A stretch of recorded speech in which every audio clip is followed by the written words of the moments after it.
across the UK, online and on DAB. He has made a covenant with the night, and with the darkness he is in agreement. Uncut, after-hours conversation for the up-all-night generation. The Late Night Alternative with Iain Lee On Talk Radio. We'll get you talking. Well, dear listener, who'd have thunk it? This is the Late Night Alternative on Talk Radio with me, Iain Lee. Catherine Boyle is there. Word. Chris Difford from Squeeze is there. Good morning. Oh, man, you've got to get really close to these microphones. We're not in your fancy recording studios now. No, of course not. Yeah. Chris Difford, when did you change your last name to From Squeeze? Has that become a bit of a bind, having that all the time? It has a bit. And in fact, who was it I was talking to? It was James Corden. Yeah. I met James Corden and I said, "Hi, I'm Chris Difford from Squeeze." He said, "Why don't you drop the From Squeeze and just be Chris?" You know. So I said, "Oh, okay." You know. Yeah. I've stopped saying it now. It's that shorthand. We talked about it before you came on air, when you were coming up, me and Kath were watching your baby videos, videos specifically of 1982, Madison Square Garden, and loads of journalists, that kind of press conference, and it's the new Lennon and McCartney. Yes. These guys are the best British songwriters since Lennon and McCartney. Yeah. And I was asking if that was a drag. Again, that was kind of your way into the States, wasn't it? Well, it was a quote from Rolling Stone, and the record company put it on the side of the Sweets from a Stranger album. So whenever the record turned up at a faraway radio station and they saw that, it gave them the opportunity to play it, I guess. But those Madison Square Garden gigs, one of the gigs that we did this huge kind of fanfare, and we took a journalist from the Sunday Mail, I think, with us on Concorde. Wow. And the whole plan was we were going to get off like the Beatles, and there was going to be hundreds of fans there. So we buddied up with a radio station in New York, and we said, get as many fans down as you possibly can, and we're going to give them free cassettes or whatever it was. Anyway, we all got pissed on the plane, so to speak. And when we got off, there were 5 people there. Well, again, one of the clip said, "We haven't seen scenes like this since the Beatles." And me and Kath are going, hang on a minute. They're saying it doesn't make it so, does it? There's no one there. There's no one there. It was hilarious. But playing lovely drink, anyway. Playing Madison Square Garden, they're not only is it a huge venue, it's one of those venues like the Palladium, like the Budokan, the Hollywood. It's such a famous venue. What was that like? Do you remember what it was like stepping out on the stage there? No. You don't? I don't really remember it, to be honest. I remember the joy of being there, I guess, and the camaraderie within the band. And a very good friend of mine, Chalky Davis, who's a wonderful photographer, I asked him to take some photographs, and the only ones that he took were of our feet. So the only ones I've got of that gig are of my feet, which is kind of weird. But, if we ever do it again, I'm in a much better headspace. I'll be able to visualise what it's like. You don't get anyone called Chalky anymore. My dad knew a Chalky. Everyone knew a Chalky in the 70s and the 80s. Yeah, I was at Suggs's gig the other night, and I sat next to a Chalky, and he was a school-time buddy of Suggs. Really? Yeah, he was a really, really lovely guy, and... every time Suggs said something on the stage, he said, "That's a load of rubbish." I'm going through a real kind of 70s trip at the moment. I tell you why, Catherine and I are watching... Do you remember this TV series, the first fly-on-the-wall documentary, The Family, from about 1974? Wow. It was and it was just a working-class family in Reading. Right. And it was huge, and they repeated it in the 80s, which I think is when I saw it first. And it's all on YouTube, of course. Of course. And so we're watching this. And I was born in 73, but I remember bits of the 70s. I'd forgotten how grim the 1970s were, particularly if you were growing up on a council estate like I did. I did as well, but it was glorious. Was it? Yeah, was it? Come on. It wasn't all choppers and... It was choppers where I was, darling.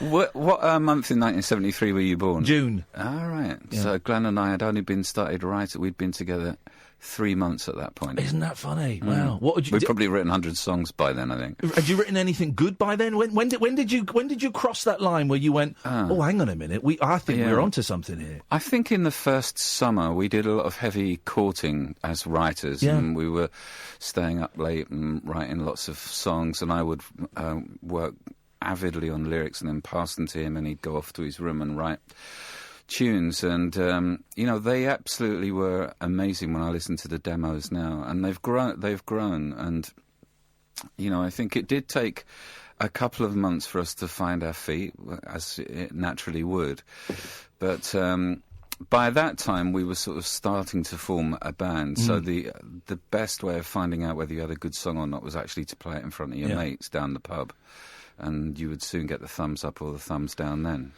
Did you? Because I think a lot of boys in particular. I know you were in a band, Catherine. You were? That's great. Yeah, no, it wasn't great. Well, no, hang on a minute. As we know, Chris is either Lennon or McCartney. We don't know which. I don't want to nick in my lyrics. Do you want to give him some I of really don't. Yo, we're wow? Yo, we're wow. I think I know that the main verse was running down the speedway chasing all the ice cream. Yo, we're wow. I mean, we were like 10. So it's allowed. His head's going. That is allowed, I suppose, at 10. Yeah. But Speedway's a very exciting place for a 10-year-old. Speedway is indeed. I was in a band when I was 15. It was the thing to do, and I remember writing lyrics. But I remember being too embarrassed. And probably rightly so. My stuff would have been rubbish, but too embarrassed to kind of show it to someone or sing it in front of someone. Yeah. Did you ever have that? That kind of embarrassment thing, or is it you had that confidence straight away to share that stuff? I had confidence, but I had mates around me who kind of liked what I was doing. Right, okay. And of course, when I met Glenn, he really inspired me to show them to people and inspired me to write more, I guess. I think if I'm embarrassed, it's now. Really? Yeah. Well, no, that isn't true. I've grown with confidence, but back then we were sort of writing so many songs. So.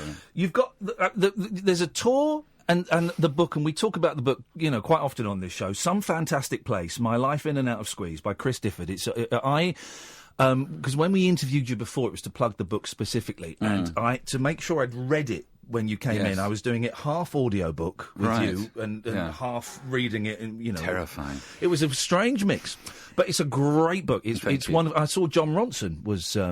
John's on Twitter was saying some great things about it as well. Yeah, and Dylan Jones, and I'm going to meet John Ronson soon, so I'm brilliant. Really excited. You'll get on with him. He's been on the show a few times. He's one of the good guys, isn't he? Well, when we went to New York, he said, "Oh, come round to my house and interview me if you want." And he's such a nice bloke. Yeah. But it was a while since I've read your book, and I'm trying to get to the story about the advert in the newsagent's window. I can't remember which one of you put the advert in. I put an ad in a sweet shop window in Blackheath for a guitarist to join a band, and I waited for 3 weeks, nothing happened. Yeah. Kept walking past the phone, and nothing happened. And then Glenn rang, and he was inspired by his then girlfriend Maxine to make the phone call, and it was just petrifying, really, that somebody had eventually answered the ad. Yeah.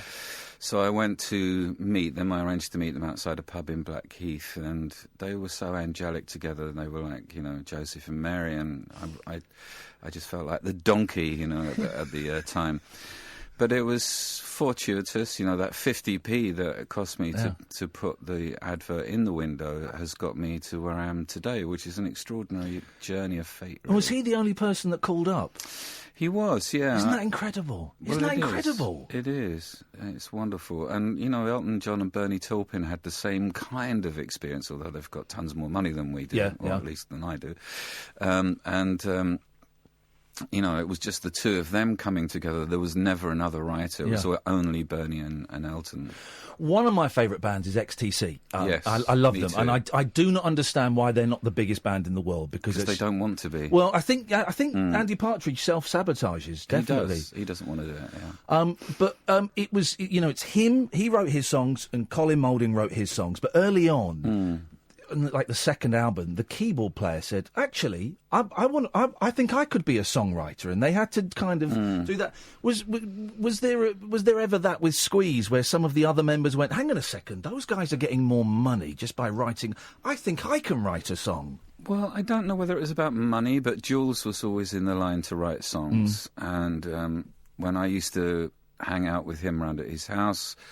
Occasionally I'd write a song. The first song I wrote with him was a song called Annie Oakley, which was a kind of rockabilly kind of song. It was great fun. We demoed it as Squeeze, but it never made any of the records. But every time we recorded a record at that early stage, I always had a song with him. And that kind of kept everybody on an even keel, I suspect. But then when he got the offer to go, well, not the offer, but when he went to do his own thing with the Millionaires, it made absolute sense. And of course, having Paul Carrick in the band, fantastic songwriter within himself, and what a terrific voice. I mean, you know, obviously he wanted to write for Squeeze, but there was no room at that point. So he was only in the band for like a year and a half. The tour, I've got the dates in front of me. If you go to chrisdifford.com, it's all up there, and it's a fantastic website. You've done an Irish tour already. I just got back from that, yeah. And I don't know what is even the date today. It's the 13th. Right, so you start in Derby. The Flower Pot on Thursday. We're in the Flower Pot. I know, the Flower Pot Men. And it goes Winchester, Hailsham, Oxford, Cambridge. There's one in Shepherd's Bush. Goes all the way through. Gosh, it goes right through to June and July. And I'll tweet the link again. I tweeted it earlier on. What is the show going to be? What's it? What can people expect? Well, it's mostly stand-up. It's mostly me telling stories from the book, and some stories that weren't in the book too. So it's about my journey from when it starts in 1969 when I'm at a bus stop in Blackheath, and there's a girl getting on the bus every morning, and I take fancy to her, and then I discover she's got extremely hairy legs. And anyway, and things don't go as you'll see in the show. Things don't go particularly well, and I think, okay, girls are not on my radar. But music is, and so I start to think more about being in a band. But my careers teacher tells me that I have no hope of being in a rock and roll band, and my parents tell me I've got no hope. So that's kind of like the beginning. Yeah. And then it goes through the Top of the Pops phase and having the band and writing with Glenn, and then all the other things that go on. But then I have to leap forward so many albums because it would take all night. Yeah. So when I get to sort of East Side Story, it fiddles away. So there are songs, but it's not a pop concert. No, it's not. And when you say stand-up, it's not you doing... It's not, hey, have you ever noticed how you wait ages for a bus and then three come along at once? It's not that kind of... Not quite as dry as that. Okay. But I'm supported on stage by Boo Hewerdine, and he plays some of the... We play together, I should say, some of the songs that we've written together. So there's a record called Pants, which has just come out, right, which we've written together, and so we get that into the show too. Yeah. It's got to be said, listen, this is what we're all here for. You've got a guitar behind you. You are... I don't know, Lennon or McCartney, or maybe Ringo. Ringo, I think I'm more Ringo than any of those two. Can you do us a song? Yeah, sure. By the way, what a thrill this is, isn't it? What a thrill. Oh, we haven't heard it yet.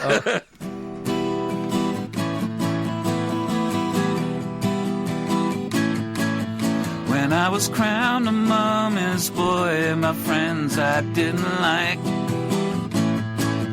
I made a meal of trips to school upon my father's bike. I used to sit between his legs, perched on a piece of wood.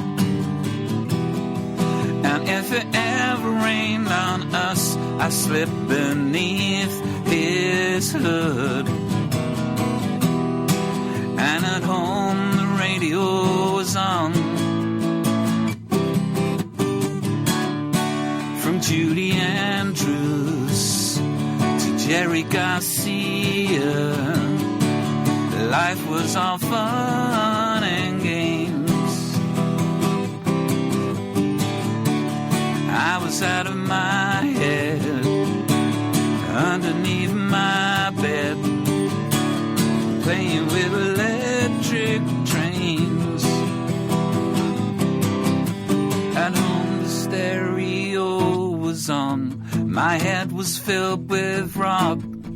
I played a willow cricket back guitar and soloed round the clock. My records stacked up in a pile, collected from the charts and top of the pops, from Julie Andrews to Jerry Garcia. life was all fun and games. I was out of my head and underneath my bed, playing with electric trains, kneeling with torchlight shining before me, in bed with my boss stuck in readers' wives, pubic hairs proudly counted every day.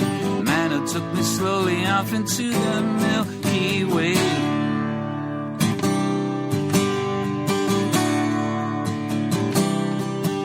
I chased the girls and made them cry. My hair grew down my back. The passing of my teenage years was spent down in the sack. I played guitar and formed a band. I puked up all night long as people came to sit and stare while I raced through my song. The sound of music passed me by, just like the Grateful Dead, from Judy Andrews to Jerry Garcia. Life was all fun and games. I was out of my head and underneath my bed, playing with electric trains, electric trains.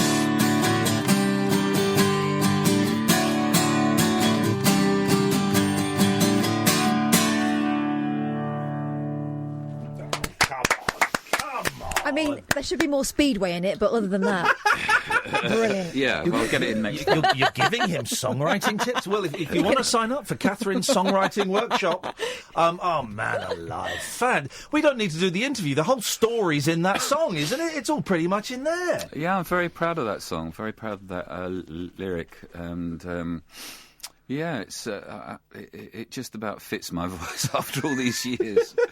You talk in the book very openly about drugs and about alcohol and how it got in the way of things, and it's kind of issues that we talked about on this show quite a bit. Yeah. How do you find writing songs now as a clear-headed but older man than you were compared to, being a young punk full of whatever it was you were full of at the time? Well, I think there's generous amounts of spontaneity in both of those. Yeah. I think when I really didn't know what was going on, I suppose all I was doing was writing very dark things, particularly around the Difford and Tilbrook album and around the Play album in particular. Lyrically, it gets very, very dark. But I'm extremely proud of it. Yeah.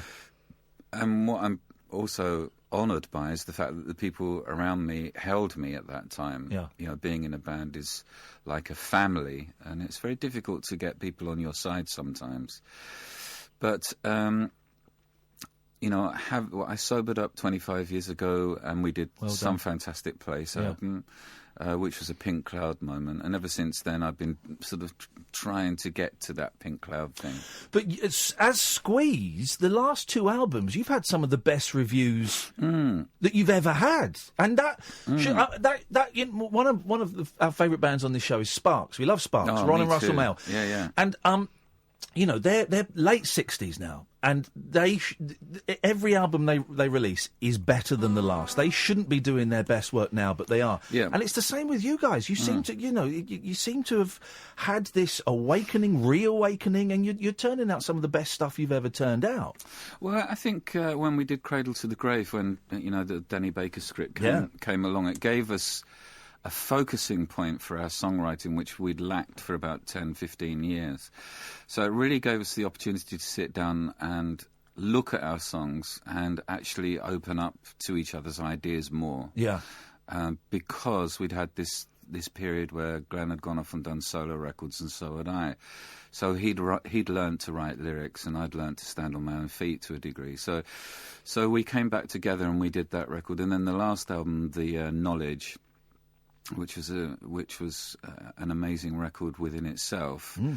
Again, the writing came very, very much closer together than it ever had. In fact, Glenn wrote most of the words to a lot of the songs.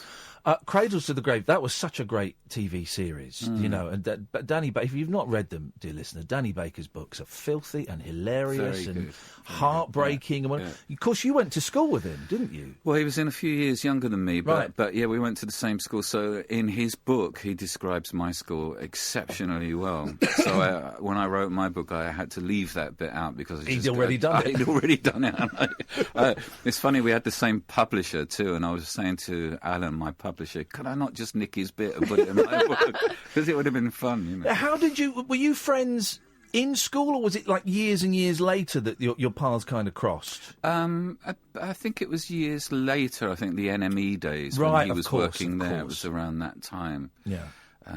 But yeah, he's a character. Yeah. He's a wonderful character. I mean, I don't know if you saw any of his stand-up shows that he did. I did. I went to see him in Eastbourne, which isn't close to where I live, and it was a long old show. He's trying to be the new Ken Dodd, I think.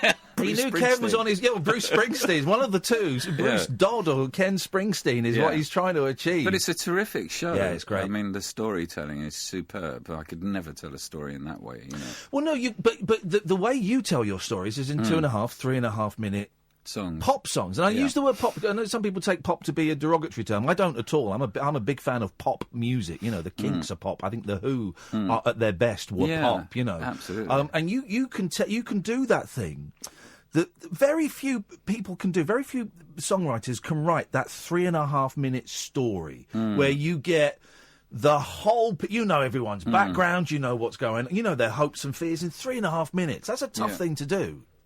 It is, and I've been doing a lot of writing recently and trying to get back into that sort of vignette storytelling stuff. You know, I've been to see a lot of musicals recently, and I'm very inspired by the things that I've seen, like Jamie is a wonderful musical, and Girl from the North Country. That's the Bob Dylan thing. Was that good? It's really great, yeah. And I think there's room for me as a lyricist to be involved in that, and... I had a meeting today with somebody, and they were saying, well, actually, lyrically, you already tell such a strong narrative in what you do. So, but a lot of musicals don't need that. They need simplicity, because that's the audience, really, that requires that. There was, if I remember your book right, there was a Squeeze musical, wasn't there? Yeah, we had one at the Albany in Deptford that ran for 3 months. Yeah. And Tim Rice came to see it. He liked it. So there's something. Yeah, that's high and praise. it was really good. It was you know, the script was a bit loose, and you know, it wasn't everything that it could have been, but it was back then. It was 1984, something like that. But it was so much fun hearing our songs being performed on stage, you know, and not being there, as it were, being one step removed from it. Yeah. And I think that's a really great thing to have. The Bob Dylan musical. Here's the thing: I love '60s music. In fact, I'm wearing a Monkees T-shirt. You know, the Beach Boys, the Monkees, the Beatles. Only in the last 2 months have I got into Bob Dylan, and I've worked really hard. I keep going back to him, and the songs that got me in there were Blind Willie McTell and the Sign on the Window, I think it's called. I can't remember. And now the door has opened, and Bob Dylan's back catalogue stands in front of me. And boy, what a joyous thing to be able to dive into and delve in. But the musical, apparently, and I've not seen it, was apparently stunning. The Bob Dylan musical. Well, the reason it's great is because the script is brilliant. Right. James O'Connor, who wrote the script, has done a brilliant job, and it's not about shoehorning songs into the story. The songs are kind of almost domestic bypassing for the actual storyline itself. Whereas some musicals, you know, like ABBA and the obvious... the jukebox musicals, all the songs are really sort of there for that reason.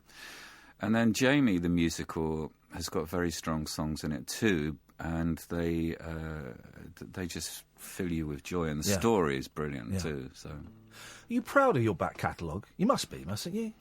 Yeah, I am. I'm extremely proud of everything that we've done. I mean, what's not to like? We've 14 albums or whatever it is, and you know we've been we've had 14 rounds, and it's been quite a match. Yeah. Quite a boxing match. Yeah. There's been lots of ups and lots of downs, but overall, if I was to be leaving this world for another one tomorrow, I would say, well, that was a good job. What a great position to be in. Yeah. Can we have another song before we go to the ads? Sure. Would you mind? Well, I'm going to try this one. I haven't done it very often, but because it sort of pertains to the drinking thing. Yeah. So, lovely. Fantastic. Go on.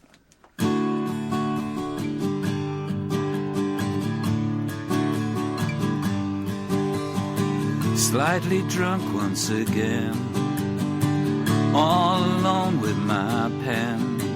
I thought I'd write to you. How can I say how I feel?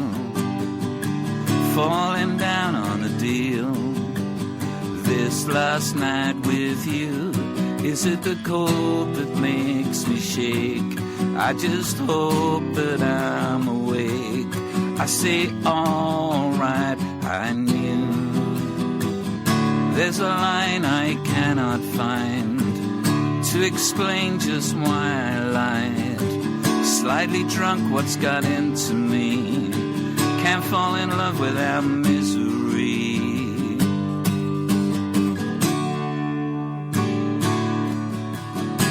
I'm pretty sad, but so what? I should be glad, but I'm not. I'm confused once more, all tangled up in your love. Without it now, so that's tough. My heart cries for you. A little talk will angle me out on the road, especially back to you once more. There's a line I cannot find to explain just why I lied. Slightly drunk, what's got into me? Can't fall in love without misery.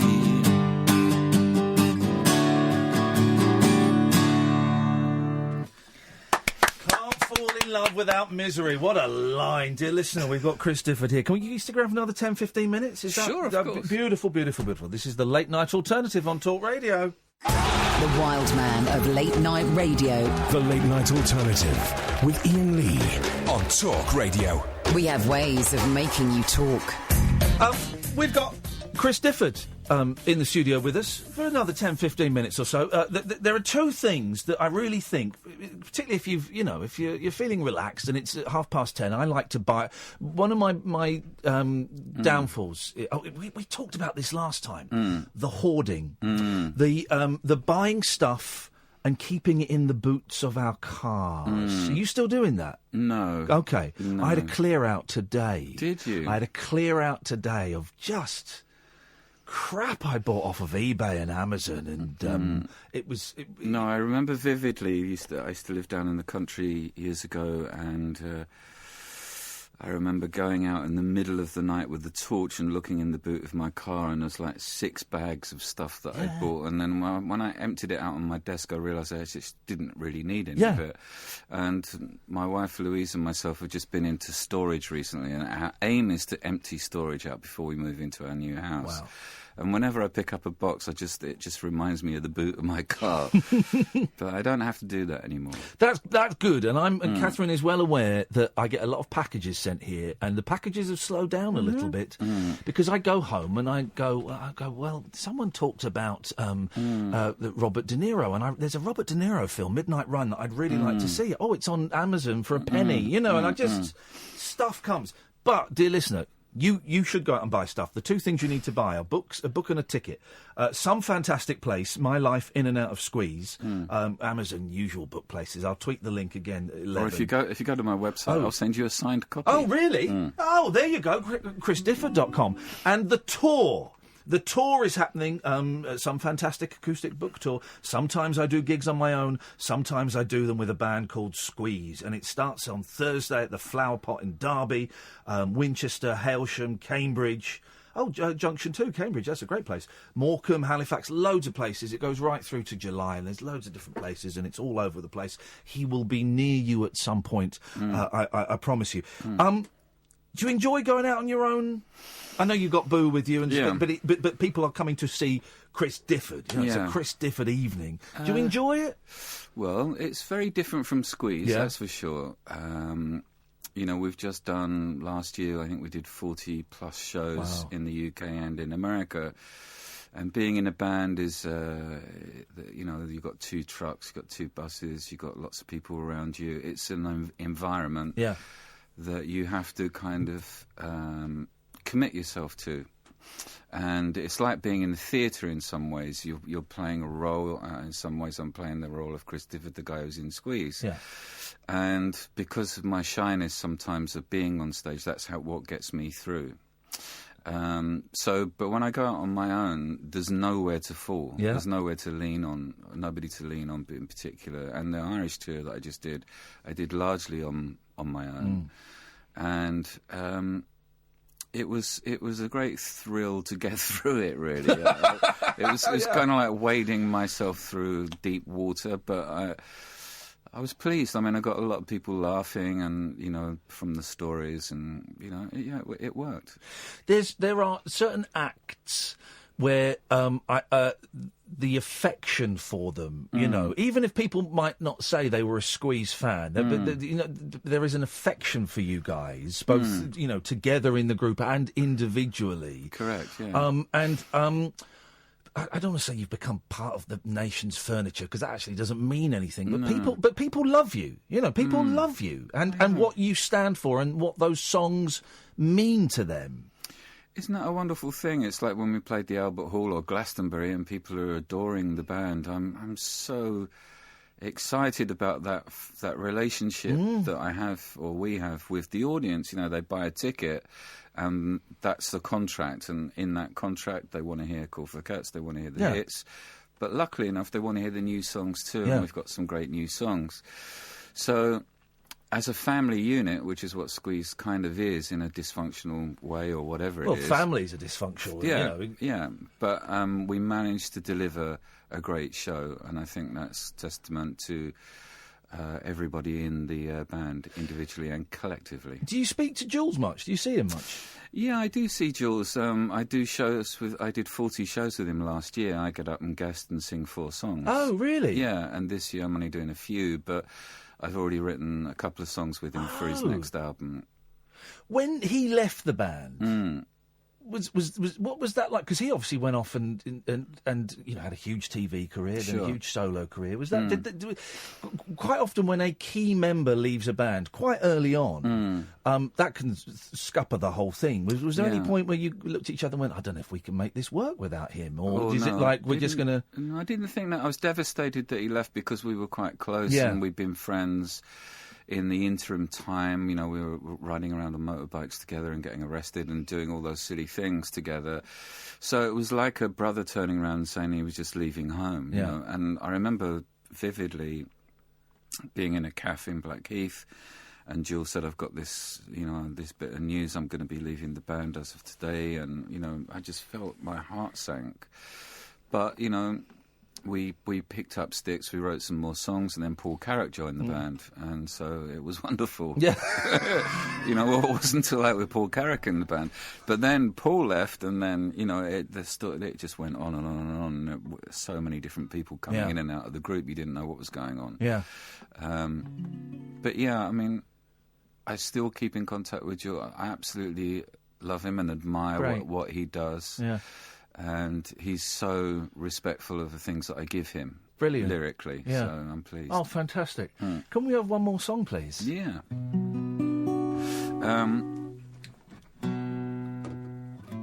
This is the one that got us on Top of the Pops. I've come across the desert to greet you with a smile. My camel looks so tired, it's hardly worth my while to tell you in my travels across the golden east. I see your preparations, invite me first to feast.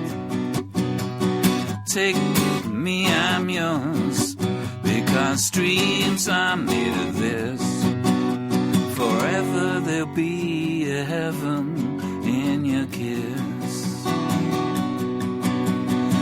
Boogies and belly dances distract me from my wine. Across Tibetan mountains, memories of mine. I stood some ghostly moments with natives in the hills, recorded here on paper, my chills and thrills and spills. Take me, I'm yours, because dreams are made of this. Forever there'll be a heaven in your kiss. It's really been some welcome, you never seem to change. A great to tempt your leisure, romantic, just as strange. My eagle flies tomorrow, it's a game I treasure dear. To seek the helpless future, my love at last, I'm here. Take me, I'm yours, because dreams are made of this. Forever there'll be a heaven in your kiss. Take me, I'm yours, because dreams are made of this. Forever there'll be a heaven in your kiss.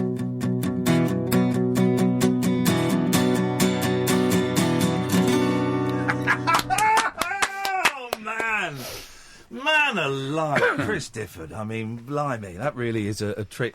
I think I've told you this before. I saw you at the Alexandra Palace in God knows when. Supporting the Kinks. Yeah. Weird lineup. Irish band, the four of us. Voice of the Beehive. Wow. Squeeze. Well remembered. And the Kinks. I remember it because I think I was about 16, and I didn't live in London. I lived in Slough. I think it was like the first gig I'd kind of gone to on my own. Oh, really? And I was stood at the front. I got there early, and I just stood at the front. I thought, there's no way I'm giving up this. So I stood at the front for about 6, 7, 8 hours, right, on my own, with a crappy little recording Walkman, trying to make a bootleg recording of the whole thing. I'd gone there to see the Kinks. Yeah. But you guys were phenomenal. Well, phenomenal. If I remember rightly, I think in the middle of Black Coffee in Bed, we went into You've Really Got Me. Yeah. And afterwards, when we went backstage, we could hear a pin drop. It didn't go down very well. Wow, you're expecting high fives from the Davies brothers, and that really? I don't think it was taken with amusement. But I've met miserable gits. No, I've met Ray a couple of times since, and he's been very nice about things. Yeah. I like Ray Davies. I interviewed him once, and it was the trickiest interview I've ever had. But do you know what? He wrote Waterloo Sunset. He can be as tricky with me as he wants. Yeah, I think you're right. Do you know, sometimes I kind of want that from rock legends, not from these new kids on the block, not literally the new kids on the block, but you know, but someone who's written someone who wrote Victoria. You look at me any way you want, sir. Lola. Come on. God's Children. There's a Kink song that no one knows from the Percy soundtrack. Ooh, look that one God's up. Children is the greatest Kink song that no one has ever heard. I'm going to look that up. Yeah, do. Honestly, it's a real gem.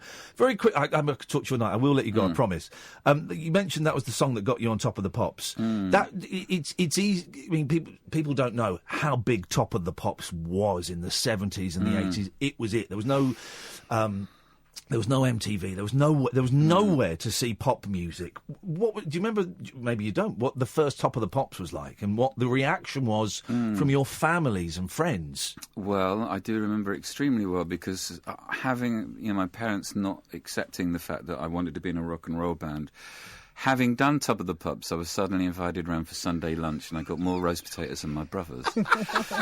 So I'd made it, and the gold disc that we got for Take Me, I'm Yours, I put above the telly so they could see it every night, and they invited the neighbours around on the estate. So yeah, I mean, it was a bit, and what I remember about it, I suppose, is it being like a bit of a school back down in the dressing rooms and things. And wanting to hang out with all the other celebrities that were there and try and sort of just be part of the crew, but not anybody really wanting it apart from Thin Lizzy, who were really gracious to us and took us to a video shoot.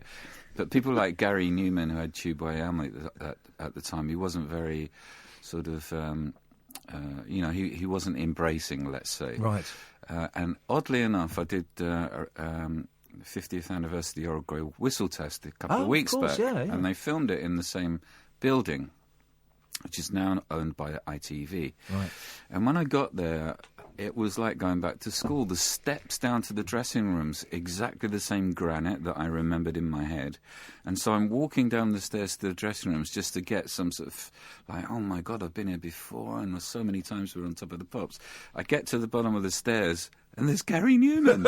Did he blank you again? He did. You miserable new wave git Newman. I have to say, we saw Gary Newman in this building and we shared a lift with him. He didn't blank us, did he, Catherine? No, he didn't. No, he's great. He's great. Maybe it's you, Chris. No, I think it's me, and I apologise to Gary because I think it's brilliant. You know, he goes out there and he does what he wants, and he makes it work, crowdfunding or whatever he does.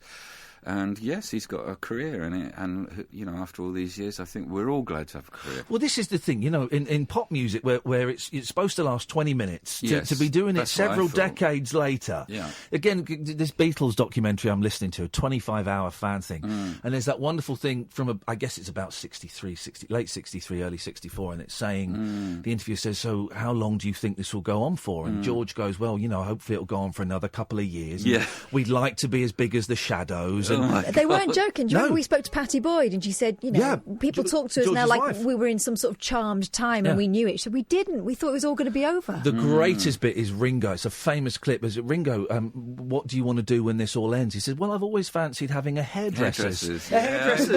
Imagine getting your hair done by Ringo. Yeah, well, I never thought I'd be 63 and still knocking about playing guitar and writing songs. It's incredible. It is incredible, really. What else would I do anyway? I mean, you know, I often sit in the chair at home and think, I wish there was something else that I could do, but there isn't. I just get in the car, I drive for hours and do what I do and bring home a shilling, you know, and that's exactly what we have to do. I'm so pleased you do, and it's such a thrill to see you. Thank We're going to be in touch. Me. We're going to try probably either come to the Shepherd's Bush or maybe the Seven Oaks, because that's on a Saturday, and we've got school nights, of course. Yes. ChrisDifford.com. I'm going to tweet when we get to the news at 11. I'll tweet all of the links. The tour is all over the place. I mean, he's doing too many. I would say he should, you know, knock a few of them on the head. Hardest working man in show business. The book, it's been out. God, the book came out in August last year. Did it? The paperback is coming out in August. Oh, okay. No, I don't know. It's Summer. In the summer, there's going to be an extra chapter in the book. Oh, yeah, which I'm really looking forward to. And then I'm going to go to America and tour the paperback there. Yeah. And then after that, I'm not sure what's going to happen with life. But don't make plans, because you know, God has a laugh. Some fantastic place, My Life in and Out of Squeeze, if you want to get the hardback, the audiobook, or if you want to wait for the paperback, it's coming out. So, such a pleasure to see you, brother. Thank you so much. This is Talk Radio. Tales of mystery and imagination on the radio show that does things differently. Dolly Parton, I listen to a record all day long. The Late Night Alternative with Iain Lee. I'm a nut job, but not that kind of nut job. On Talk Radio. Honest to God, it's the new Breaking Bad. Oh I mean, what do we do now? Do you want me to sing you a couple of songs? No, God, no. Jeez. What a ridiculous, terrible, terrible suggestion. You soured my palate. Let's just let that, in the silence of the studio, let's just let that sink in, what just happened there.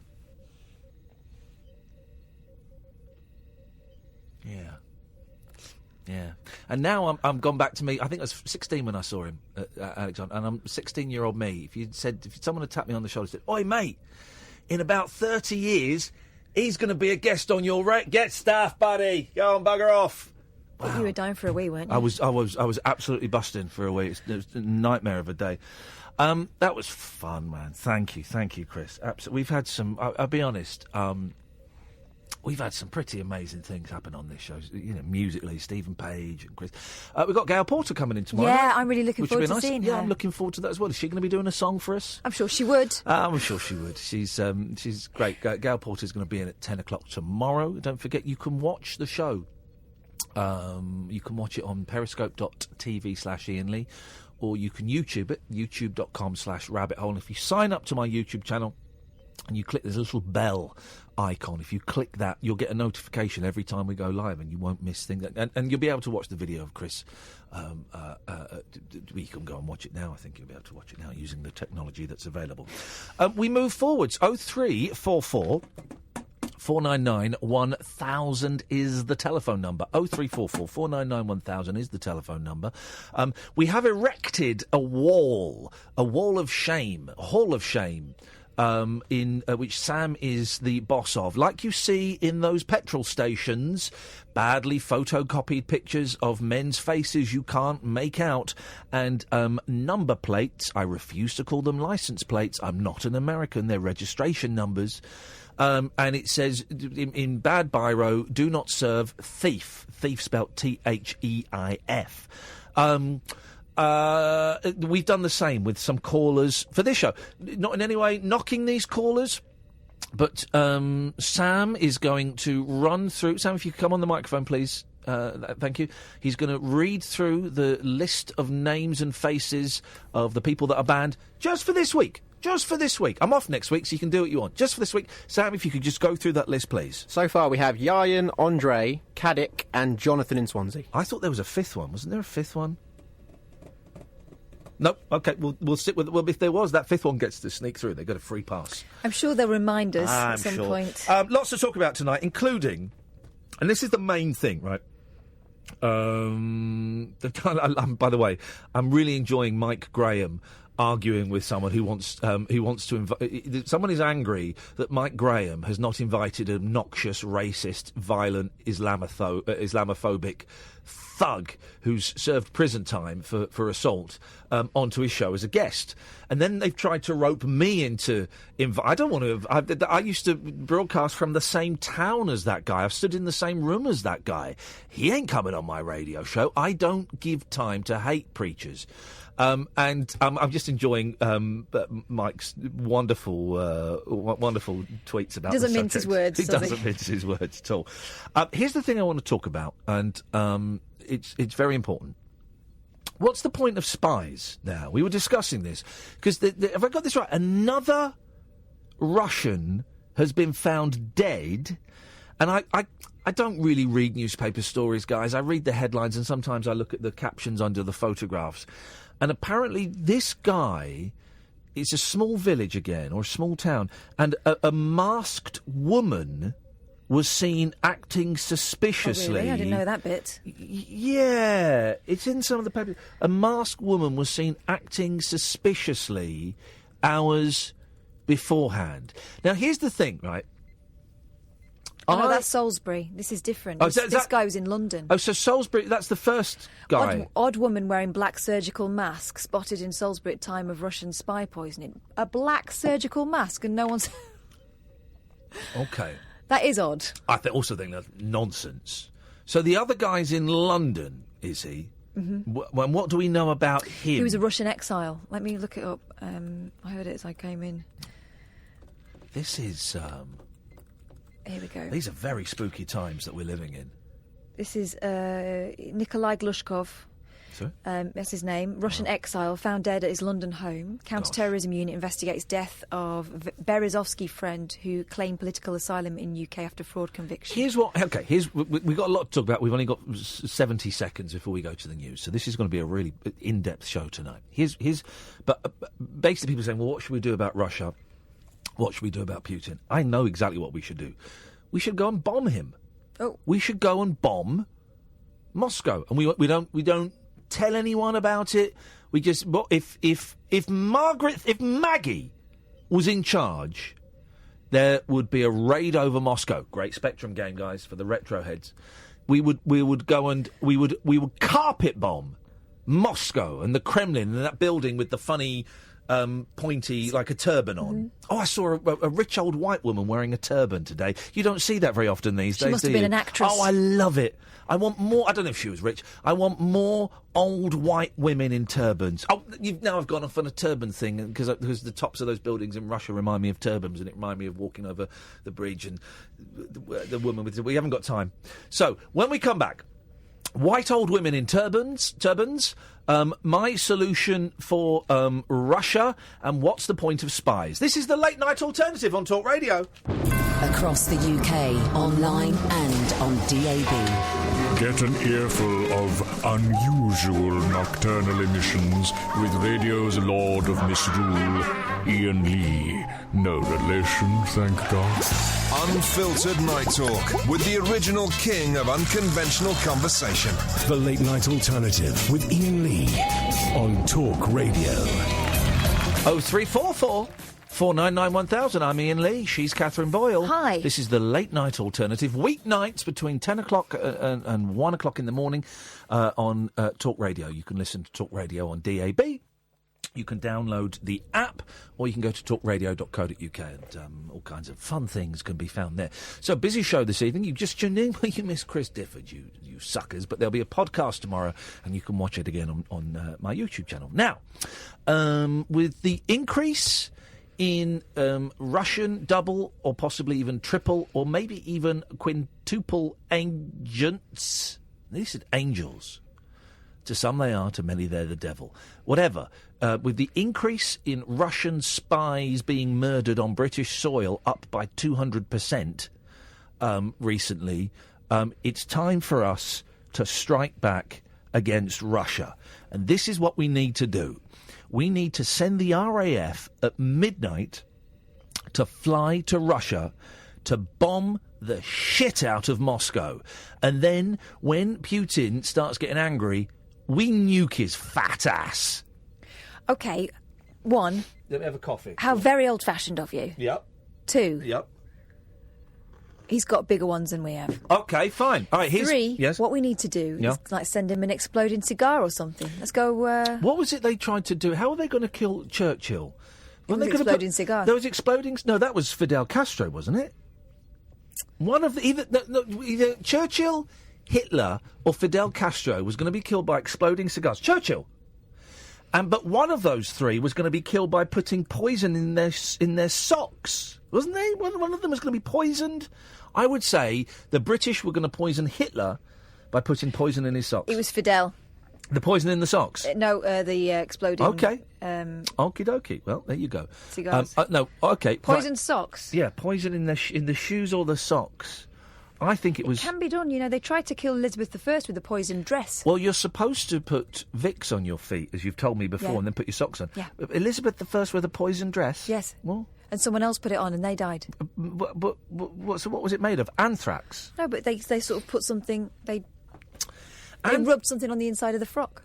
Or soaked it in something. Like semen? Poisoned semen? By the way, that's the title of my autobiography that's going to be coming out on Amazon very, very soon. And I found out it was poisoned the hard way. That's the in parenthesis.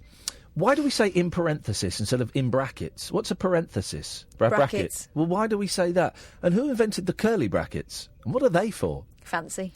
0344 499 1000. The questions just keep on coming. The Case of the Toxic Socks. Oh, really? Great band. I've got their second album on vinyl. Oh, no, this is just... OK.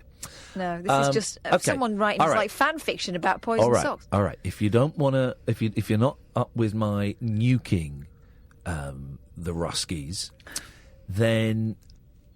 OK, then I've got two other options, right? And they're not as well thought out as the first plan. So you'll have to bear with me.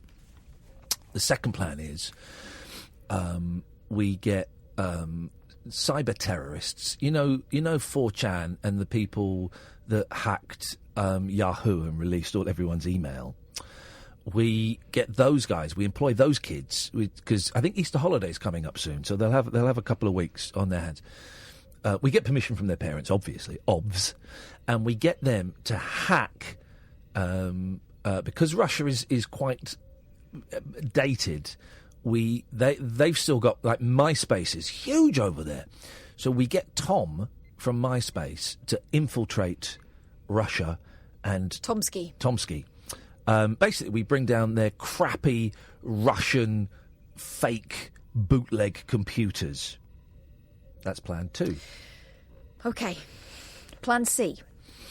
I forgot... Oh, no, I remembered it, right?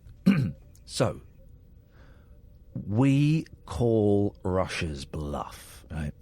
We must have, I think I read somewhere, or heard somewhere, or made up somewhere, that there are 20 Russian double agents that live in Britain now as British citizens. 2 of them are dead, right? Right? Yeah. Okay. That means there are 18 left, right? Should we know how many there are? It was on the Seems radio. to be a bit of a textbook error. Okay, so there are 18 left, right? We kill them on live TV.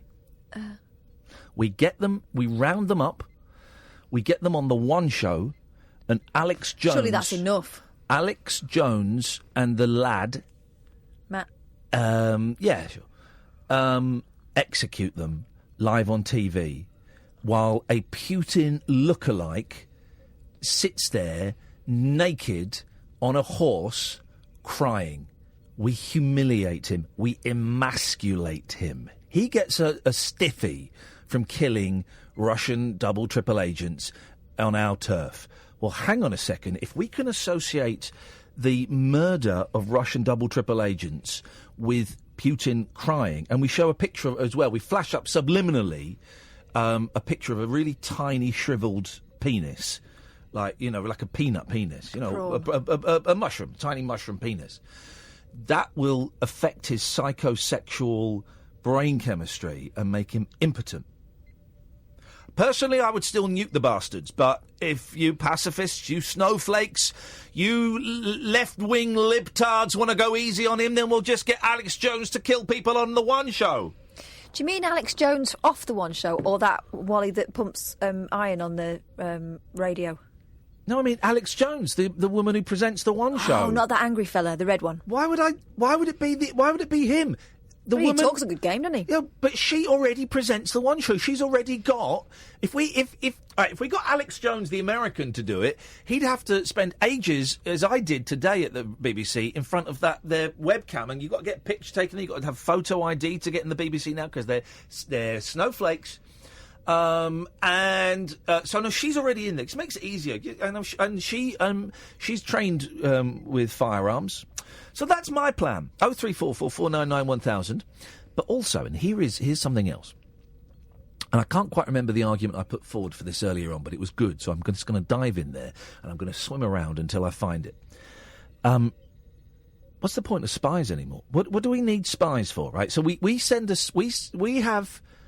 a spy, right? And they spend 5 years learning Russian, right? Then we send them to live in Russia, and they spend 20 years undercover, working as a poor peasant man in Russia, and then they're working their way up. I'm turning Jewish there. That's not my intention at all. I'm not in any way implying a Jewish conspiracy, although. So they spend their 20 years, 25 years, including the 5 years learning the language. Okay, and they work their way up. And then when it gets the heat gets too hot for them, we pull them off. Okay, we just grab the spy and we pull them off. Okay, so the spy comes and lives back here in England, and we debrief them. Okay, and it takes a while. You've got to acclimatise, and you go, okay, welcome back, Agent 62391. You spent 5 years learning the Russian language. You spent 20 years undercover. Heat was getting a little bit too hot, so we had to pull you off. So what did you learn? And the guy goes, right, I'll tell you exactly what I've learned.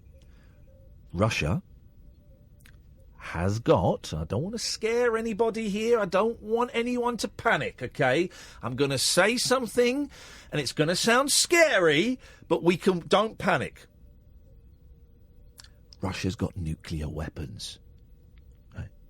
And everyone goes, yeah, we knew that.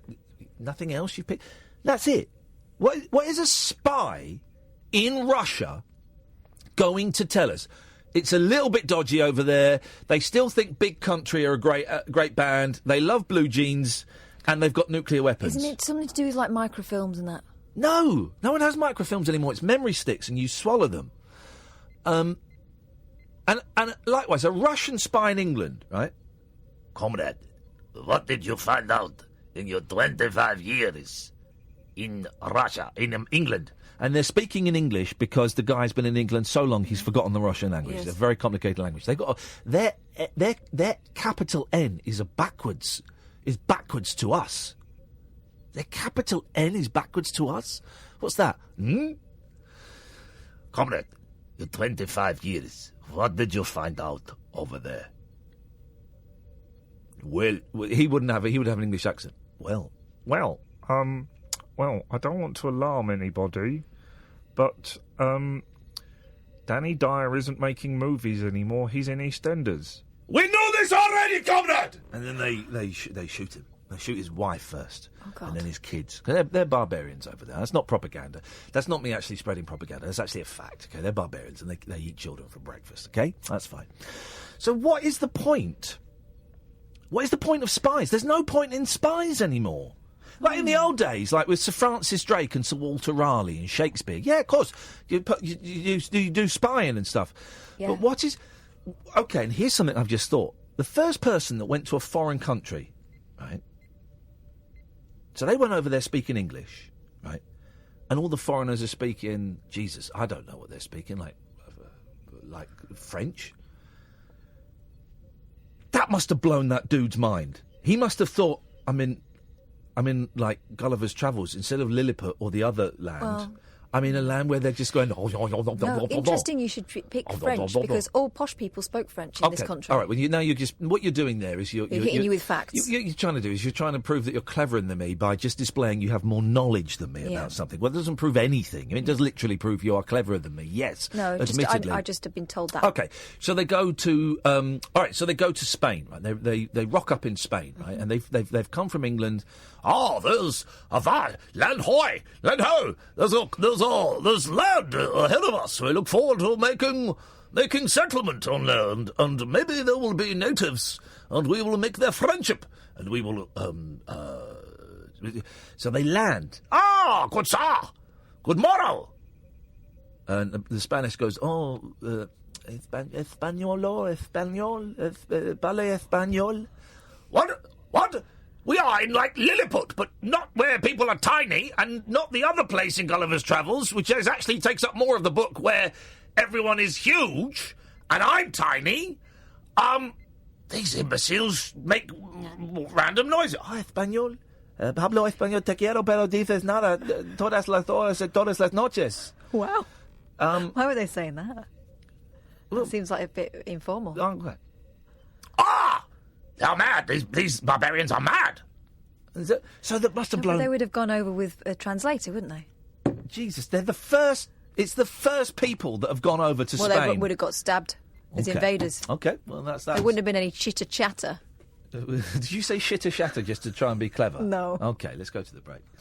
Experience the unconventional. Hello? The unpredictable. Don't you think that's a bit weird? And the completely unorthodox. It was my birthday. With rule-free Iain Lee. I was just trying to generate a bit of content. The Late Night Alternative with Iain Lee. Hate alarm clock, hate going to work. On Talk Radio. Hey, people accusing me of cultural insensitivity and racism and downright xenophobia. Not at all. Honestly, I'm not spreading propaganda. I watched a documentary on YouTube. Russians eat babies for breakfast, and they do genuinely love Big Country, the group. Let's go to Andy. Good evening, Andy. Hey, Ian. How you doing? You all right? Very, very well, Andy. Thank you. Yes, it's one of those days where I'm having a great time. Can I just... The reason I called up, and this now seems a bit redundant after the last quarter of an hour or so, yes. But I was just wanting to call up and go, good God, how good was Chris Difford? Oh, mate! Wasn't he fantastic? And can I say this, Catherine? Go on. A very well-turned-out gentleman. Smelt delightful. Smelt wonderful. Didn't he look amazing? So smart. He's always been a very, very dapper performer. But, you know, he's slobbing around with us idiots on the radio. And he looked and smelt incredible. Well, I've been looking forward to it all day since I heard about it last night. And it was even better than I expected it to be. So Have you read his book? No, not yet, but I've just been on his website and I've looked at it and I'm very tempted to order it. Honestly, get it. It's a bit, it's a little bit cheaper on Amazon, but if you get it from his website, he'll get more of the money and you get it signed. So whatever, as long as you read it, it's such a good book, good book. It sounds it. But anyway, can I just say, in all honesty, about the Russian thing, you're not being very nice about it. Okay, go on. So I thought I'd call up and speak to Kath instead tonight. Oh. If that's all right by yourself. Yeah, sure. If you want to, if you want to take the blue pill, Kath's over there. Sure. Away you go, buddy. Away you go, buddy. Blue pill's How over are you, there. Kath? You all right? I'm all right, thank you. I'm thrilled that my sensitivity's been recognised finally. Well, it's about time, isn't it? Yes, it certainly is. Go on, let's have an adult conversation. I don't know if Ian's on his time of the month or whatever, but he's clearly not happy, is he? Buddy, you thought you were getting her on your side there, and I know Catherine well enough to know you totally screwed up. You totally screwed up. Good luck with this one, Andy. Good luck, mate. Night, everybody. Good night, all. Fancy suggesting you were menstruating. He thought he'd won you over, and then he came and poked you in the eye with a sharp stick. Poked me in the womb. Let's go to Mick. Good evening, Mick. Hello, Lee. Hello, Mick. Hello, can you hear me? Unfortunately, yes, I can. What's your favourite biscuit? I love a base. I love a custard cream. That's my favourite as well. Thank you. Bye. Thank you very much, Mick. Tell you what I really like, but you can't have too many. Choco Leibniz's. Oh, yeah. Yeah. As you know, I'm trying to lose weight again. I can't. But there was a packet, the weirdest biscuit, right? The Oreo is okay. We've accepted Oreo culture for years. We just saw it in American movies, and now it's over here, and that's fine. And the Oreo milkshake is the milkshake du jour. But in the kitchen here, they had Oreo Slims, right? So it was like the biscuit, but the two biscuit bits were like maybe a third of the width. Together, they were like one half of a normal Oreo, and then there's a tiny little bit of cream in there. Where's that? What is the point of that? So you just get like a soupçon of the Oreo taste. If I use soupçon in the correct, the way you're looking at me means, yeah, I have, and I've surprised you. I have, haven't I? I have. Hey, hang on a minute. I've got a fanfare for that. Hang on. When we do something good, we celebrate it. When he says we, he means me. We go like this. Soupçon. What's this? I didn't kill anyone. I hope I didn't oppress anyone. I mean, I did have a Kalashnikov and military uniform, but I didn't hit anyone. I didn't oppress anyone. Oh, that's Shabazz Suleiman, the lad from ISIS. I've forgotten about that. Do you know what I'm going to do tomorrow? I've got a day tomorrow of nothing. Got to be in at 7 o'clock, so we've got to talk to the podcast man. Oh, yeah. Yeah, but I've got a day tomorrow of nothing. So, what I'm doing tomorrow is playing video games. Mm-hmm. Got to print. I've got to send you shed loads of stuff that I need to print off tomorrow, please. Thanks very much. Oh, good. Indeed. And I write down a to-do list, okay, because it really helps me. But I also write down good things on it. So I've got print all of this stuff off, play video games, sort out hotkeys. Tomorrow's show is going to be hotkey-tastic, okay? Hotkeys, and you'll get to hear things like Find me on boys, prove it. Hip, hip, hip. I have issues with Indians. Off women's heads. all of that stuff. Where did you get... I don't remember him saying that. What? Off women's heads. No. I have issues with Indians. He's such an odd bloke. Yeah, he's banned this week as well. Good, we can talk about him. It'll We be can driving talk him nuts. about him behind his back. 0344 499 1000 is the telephone number. If you want to give us a call, you'd be very, very welcome to. It's one of those shows tonight where we're just going to kind of meander on and mosey on down and see if anyone can think of things that I can do tomorrow. Oh, I might play with my green screen tomorrow. Might film a little something on the green screen. Sounds like a lot of fun. Yeah, might film my new TV series tomorrow. I don't know what. I'm going to use it. I might film some stuff tomorrow. Actually, I might have a go because I've got the extra light bulb that I need. You need a big fan. That's the next thing you need to buy. I haven't got hair for it to blow. Clothes. I'll just you can stand on the edge and tie fishing wire to it. That's how we do it. Think your name is Donald Trump? Sorry? Think your name is Donald Trump? No, my name is Iain Lee, and you are Kevin? I am indeed, yeah. Indeed you are, Kevin. You're live on Talk Radio. Switch your radio off, please. Oh, right. I didn't know I was live now. No. Okay, is that you, Iain? Is that you, Kevin?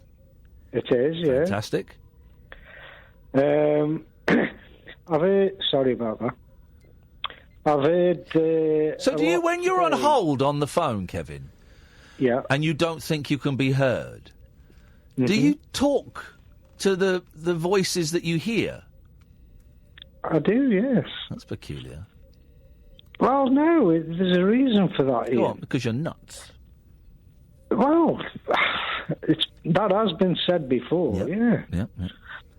I was just wondering whether it was like some trait of yours, or to wonder whether we legitimate, you know, ringing through, or whether we, I don't know, whether we not a robot like you get sometimes on the internet, you know, and you have to sort of press the buttons as to the shop fronts out to 8 places, and you have to. You know what I mean? Had a really annoying thing yesterday. Right, I parked my car in a multi-storey car park in Windsor, and I have a residence card that gets you a discount in the thing, and I'm parking this car park specifically because it's a couple of quid cheaper. I can park for 3 hours in there for £1.50, right, with this card, and you get a pay and display.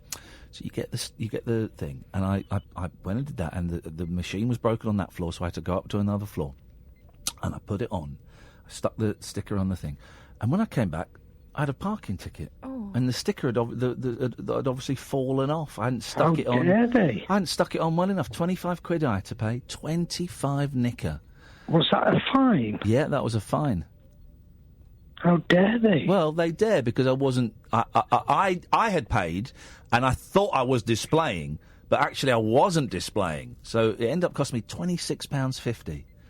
Well, I've displayed in the past before. To parking tickets, we were talking about, or penises? Well, no, I wasn't on about parking tickets. Penises. I mean, we've been on about... no, I wasn't on about that. But apparently Donald Trump has, hasn't he, to a porno star in the past. What, displayed his parking ticket or his penis? Well, you'd have to ask him about that. But I know he's willing to pay... a payoff fee. I've not really followed these stories. So there are, Catherine, there are adult Stormy Daniels. There are adult movie stars, and what is the claim that they've had? She had an affair with him when Melania was pregnant. Okay, right. Did that actually happen, or that's what she's claiming? She's been paid off, right, to hold her silence. But the lawyer that paid her off spoke about it. Yeah. Oh. Well, is that him admitting guilt in some way, or...? Well, that's breaching the order, so she's sort of suggesting that means that she should be able to speak. Right, Catherine. I think that's the way I understand it. Well, basically, the reason I rang up anyway wasn't about Donald Trump. Okay, you brought him up. I just wanted to... Well, that was my view on Donald Trump. But, I mean, if it was role reversal, that was me, I'd expect... a £10 tip. Yeah. You know what I mean? Well, I think the suggestion is he might have given her a tip, and that's what everyone wants to find out. Anyway, yes. Well, yeah. But anyway, I was ringing up to pay respects, seeing as you've been on about the trip to Mars, or NASA have, shall I say. Well, NASA have. I haven't, yes. No, you haven't. No. Sorry about that. That's okay. Apparently it's going to take 3 months to get there, yeah? Right, yes. And they reckon the astronauts won't be able to last to get there 3 months, stay on the planet Mars, and then trip back on a 3-month journey. Is this Elon Musk that's been talking about this? Because I know he's working on this, isn't he? I don't remember his name, actually, Ian. Okay. But the one thing I wanted to do is pay respect to Professor Pillinger, who unfortunately died at the age of 70, and I'm not sure whether it was 2013 or 14. Yes. But he is the one who sent the Beagle 2 project to Mars in 2003. Yes. And everybody dissed him because... Oh, is he the British guy? Professor Pillinger, yeah. Yeah, from the Open University. Yeah, and he had big mutton chops. Yeah, and Colin everyone thought he was Pillinger. an eccentric, but actually he was a pioneer. Yeah. Yeah, he's got, like, long sideburns, you know what I mean? He's dead now, isn't he? Yeah. He died. He did, unfortunately, at the age of 70. Yeah. Well, the reason they gave him a bit of grief is because they thought the Beagle 2 crashed on landing once it got to Mars, and that was in 2003. Yeah. Well, I actually made a couple of parts for that. Did you? I did. Flipping it, what parts did you make? The landing gear. Oh. The bit that everyone thought had buggered up. No, I don't know what part it was. It was sort of a precision engineering thing. So it was done off a technical drawing. Yeah. And, well, everybody was giving him grief about it, but apparently years and years later, they've picked up sort of, with modern technology, they've picked up signals from it, and now they realise that it didn't crash. Ooh. So I believe, and it's apparently given them a lot of information which will help with this new trip to Mars. That's fantastic news. Well, that's excellent, Kevin, and we should celebrate and we should dance around and all enjoy each other's company. We should indeed, and like I say, I want full respect for Professor Pillinger, yeah? Respect is due, Kevin. Thank you very much indeed. No, me neither. 03444991000, the late-night alternative on talkRADIO. Experience the unconventional, Evening, boss. the unpredictable, and the completely unorthodox. Exactly. With rule-free Iain Lee. The late night alternative with Iain Lee I've got no internet for the last 4 days. on Talk Radio. 0344 4991000. We've talked squeeze, we've talking Russia, spies, Mars, and anything you want, really. Stormy, what's her, Stormy Daniels? Stormy Daniels. Anything you want to talk about. 0344 4991000. Let's go to Sammy. Good evening, Sammy. How you doing, Ian? I'm all right, Sammy. I'm hot. Is the air conditioning on? Ms. Boyle, is it on number 17? That's what I like. I like it on 16. Some ACs go down to 16. But this one looks like it's on 21. Sort that out. I'm all about the 21. 21's good. Who's all about the 21? Me. That's your the temperature you go for, is it? Yeah, I'm his girlfriend. Okay, well, I didn't ask who you were sleeping with, but this would cause problems if you were my girlfriend and we checked into a hotel. Because you would set it to 21, then you'd go and have a shower. I would set it to 16, then I would go and have a shower. Then when I came out, I'd go, "Well, this is hot. You've set it to 21. Yeah, I know I don't like it at 16. It's too cold. Well, I don't like it at 21. It's too hot." And then we'd split up. It's so true. Yeah, that's almost identical to the situation I'm dealing with. Oh, Sammy, I'm so sorry, man. I'm so sorry. It's okay. It's not your fault. Don't be sorry. It's better at 21. Don't be sorry. Button it, hot woman. And I mean, I'm using hot in the term of actually hot, not in, she's hot. I don't know. Don't lie. No, shush. Button it. Talking to Sammy. Me and Sammy now. Me and Sammy, the cool guys. Good evening. Oh, you ain't met him. Yeah, well, that's true, actually. He's probably a pudding. Anyway, Sammy, what you got for us? So I recently went to the Canary Islands. Yeah. A week ago. I dodged the snow very perfectly. Yeah. When I was out there, all I could find on TV late night, not that I was watching TV all the time, obviously, was an American channel which was showing like alien documentaries and stuff like that. Wow, yeah.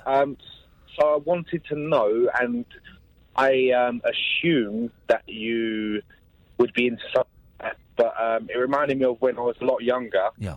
and I used to watch a lot of alien documentaries and stuff like that. I wanted to know your view on it, and do you think there's something else out there? Or? Yeah, right. So mathematically, there has to be other life forms in the universe somewhere. There has to be. You know, the arrogance of us to think that we are the only intelligent life forms. And I use the term intelligent in parenthesis. No, in speech marks. In italics. So, yeah, mathematically there must be. I myself have seen a UFO. I don't know if it was from another planet. I don't know. But I've certainly seen something in the air that was not an aeroplane or a helicopter. Shooting star. Sorry? Shooting star. Well, no. No. No, it wasn't. Yeah, I mean... shot that argument down straight away with my quick response there. Yeah, I don't blame you either. So what do you think, Sammy? I don't know. My problem is, as a person, I seem to overthink things all the time. Yeah. And I seem to get in a bit of a rut when I think about things. Go on. So tell me your problem with thinking that there's life on other planets. I don't know. I just think... Well, I like to think that they would have made contact in our lifetime, or we would have seen something. But then again... Why?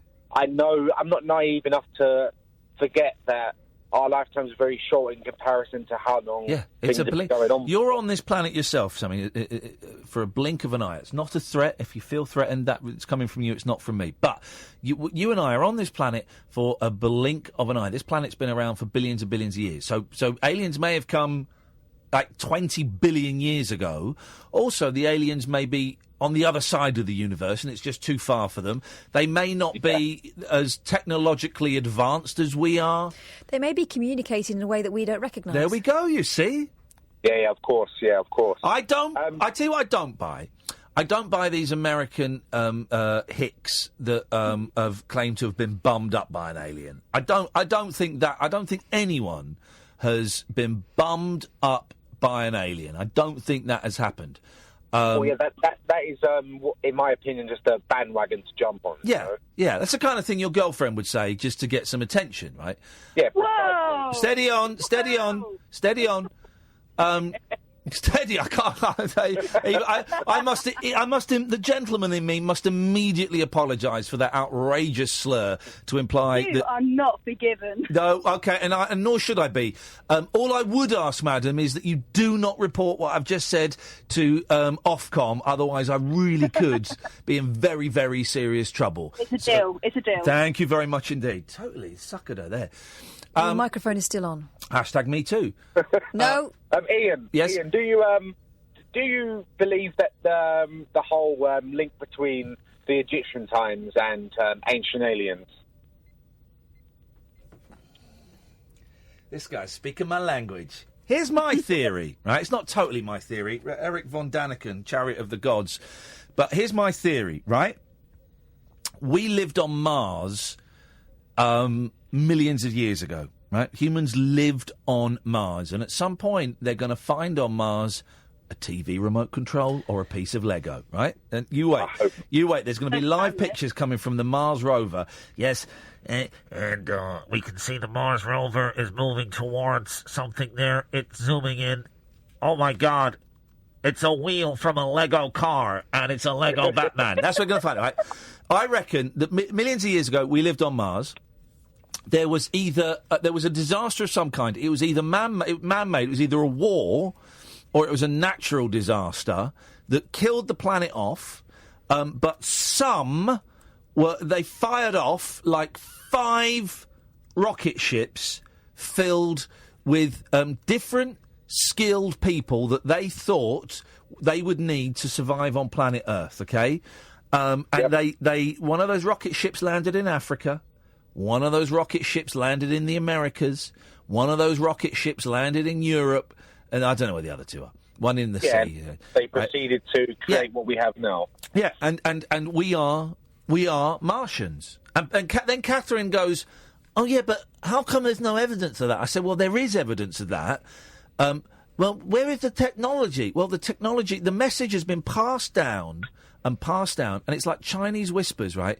If we landed on this planet 1 million years ago, right, right, 1 million years ago, the information that we had then has been passed down, and the way to read that information has been lost. Catherine, untrue. Go on. Surely the Egyptians had hieroglyphics, right? Right. Why didn't they write this stuff down? Some instructions. Yeah, they did hieroglyphics. Yeah. So why don't we? Haven't they been translated into? And I can explain modern Egyptian, like everything else they wrote in hieroglyphics. I can explain it to you perfectly, right? Go on. Our children are different, so let's put them to one side. But if we went up to a child in the street, right, with a cassette, a C90 cassette, and we said, these are the instructions you need to live the best life you can, it's on this, away you go, the kid wouldn't have a clue. And that is technology. Not how writing works, not how literature works. No, that's how technology works. Technology works. But then I suppose you could argue that that's the same as the King James Bible. Boom. Essentially. Why would you do that to me, brother? Well, no, I mean, no, I'm not throwing religion to it. I'm not throwing religion into it because that's a bowl of whiskey conversation. No, but what you're saying is each generation takes the old literature and the knowledge from them. You don't just suddenly like chuck it all, especially if it's that important. All right, well, hang on a minute. We haven't got vital documents. All right, here we go. Here we go. He thinks he's come up with an I've argument. got it now, right? He thinks. Sorry, just to interrupt. My only difference there is that obviously the Egyptian period we can, let's say, 80% prove happened because we have the evidence and stuff there. And we've read their stuff. From obviously the. Okay. Do you know what I'd love to do, Sammy, when I get home tonight? What I'd love to do is I'd love to go home, turn on my television, turn on my PlayStation, and I'd love to put in a DVD and watch the first ever Patrick Troughton Doctor Who story. I'd love to watch it.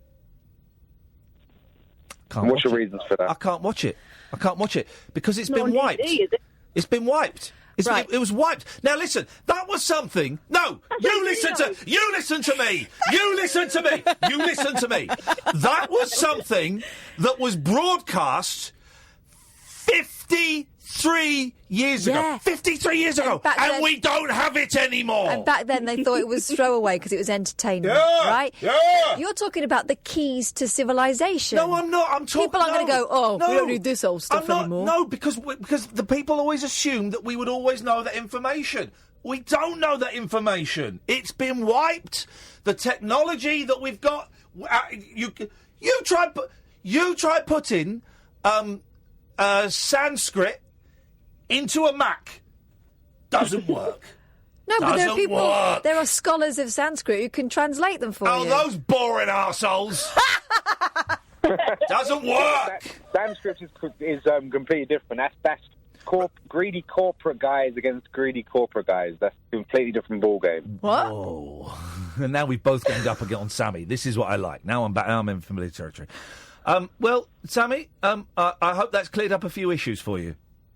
I still don't know whether you like aliens or even. Whether I like aliens or not. Yes, I like aliens. He thinks he is one. Not as much as you do. Thanks. There we go. I'm implying that she's yeah, bummed we up. know. Yeah. Let's go to the break now. It's electric, it's eclectic, it's always rule-free. It's the late-night alternative with that man, Iain Lee. On Talk Radio. 03444991000. Fiery and feisty chat this evening. That's the way I like it. I like my chat served up with side spice. order bullshine. With spice. So there you go. Yeah, you can call in about absolutely anything you want, really. I'm not sure where to go after that. Apology to me? No.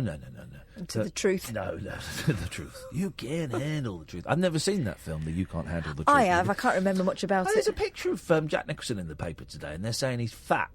Right, he's old. First of all, he's 80. Secondly, he's kind of slouched back in a chair. Thirdly, who cares? He's 80. He's still Jack Nicholson. Who cares? He's 80. Jack Nicholson is 80. He hasn't made a movie for, I think, about 7 years. Doesn't need to, He's about to make one. Really? He's making a new movie. And do you know what? Yeah, good. That's what we need. What the world needs right now in 2018 is a new Jack Nicholson movie. Good for him. I bet when he dies, though... stories. There's going to be some stories that are going to come out, good and bad. I bet. I just got a feeling.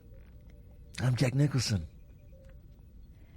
Then the Jack Nicholson smile. That's more like that's more. I'm Jack Nicholson. Here's Johnny. No, that's so terrifying. I'm Jack Nicholson. I'm Jack Nicholson. Where's the drugs? I'm Jack Nicholson. Got some drugs. One of his most famous catchphrases. Yeah, in life.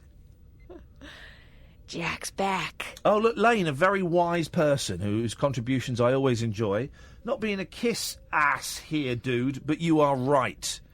Humanity... Thank you, Lane. Humanity has forgotten more than it knows. We discard and move on. We are consumers, not storage facilities. That last sentence is he always confusing. goes over the top, doesn't he? Didn't tag me in that, the coward. No, well, why would he? Because he's running counter to my... I've not muted him. He's running counter to my hypothesis. Hang on a minute. Hi, Ian. I just spoke to you. Sammy. For further reading, look up Tom DeLonge. Tom DeLonge. He was the frontman of a band called Blink 182. He's invested most of his money into research into aliens and the other worlds. Oh, blimey. Tom DeLonge. He's all about government cover-ups and whatnot. It's good. Tom DeLonge. I want to see... I'm going to click on Sammy's profile because I'm hoping he's posted a picture of himself. I want to see what he looks like. See what... Sam, I'm stalking Sammy. You click on the media.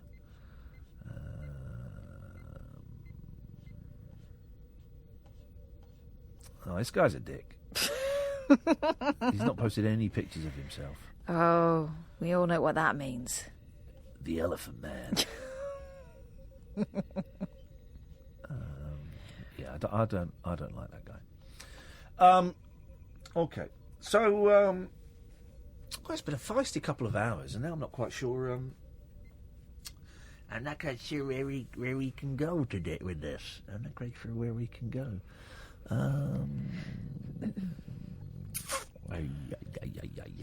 What do you think we should do? Well, we've sorted out spying. We've done spying. Sorted out the aliens. We've done the aliens. Trump got a little going over. Well, this is according to Stormy 10 Daniels. years ago. Yeah. I wouldn't like to have sex with a porn star. I wouldn't like to have sex with Donald Trump. And I'll tell you for why. Because those guys and gals have been pleasured in every which way but loose. Yeah, in but some cases, and loose. John Ronson, that thing he did, the butterfly effect. Yeah. They use porn to get excited on porn sets. Yeah. So I don't think they are necessarily... We all know they're not having a great time on set. Well, no, exactly. Also, the men are always minging. I find it very off-putting.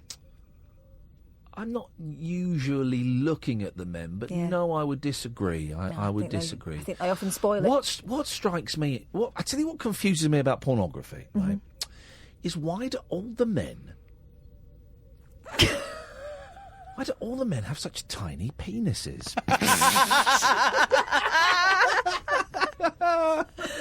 Oh, good one. Thanks, man.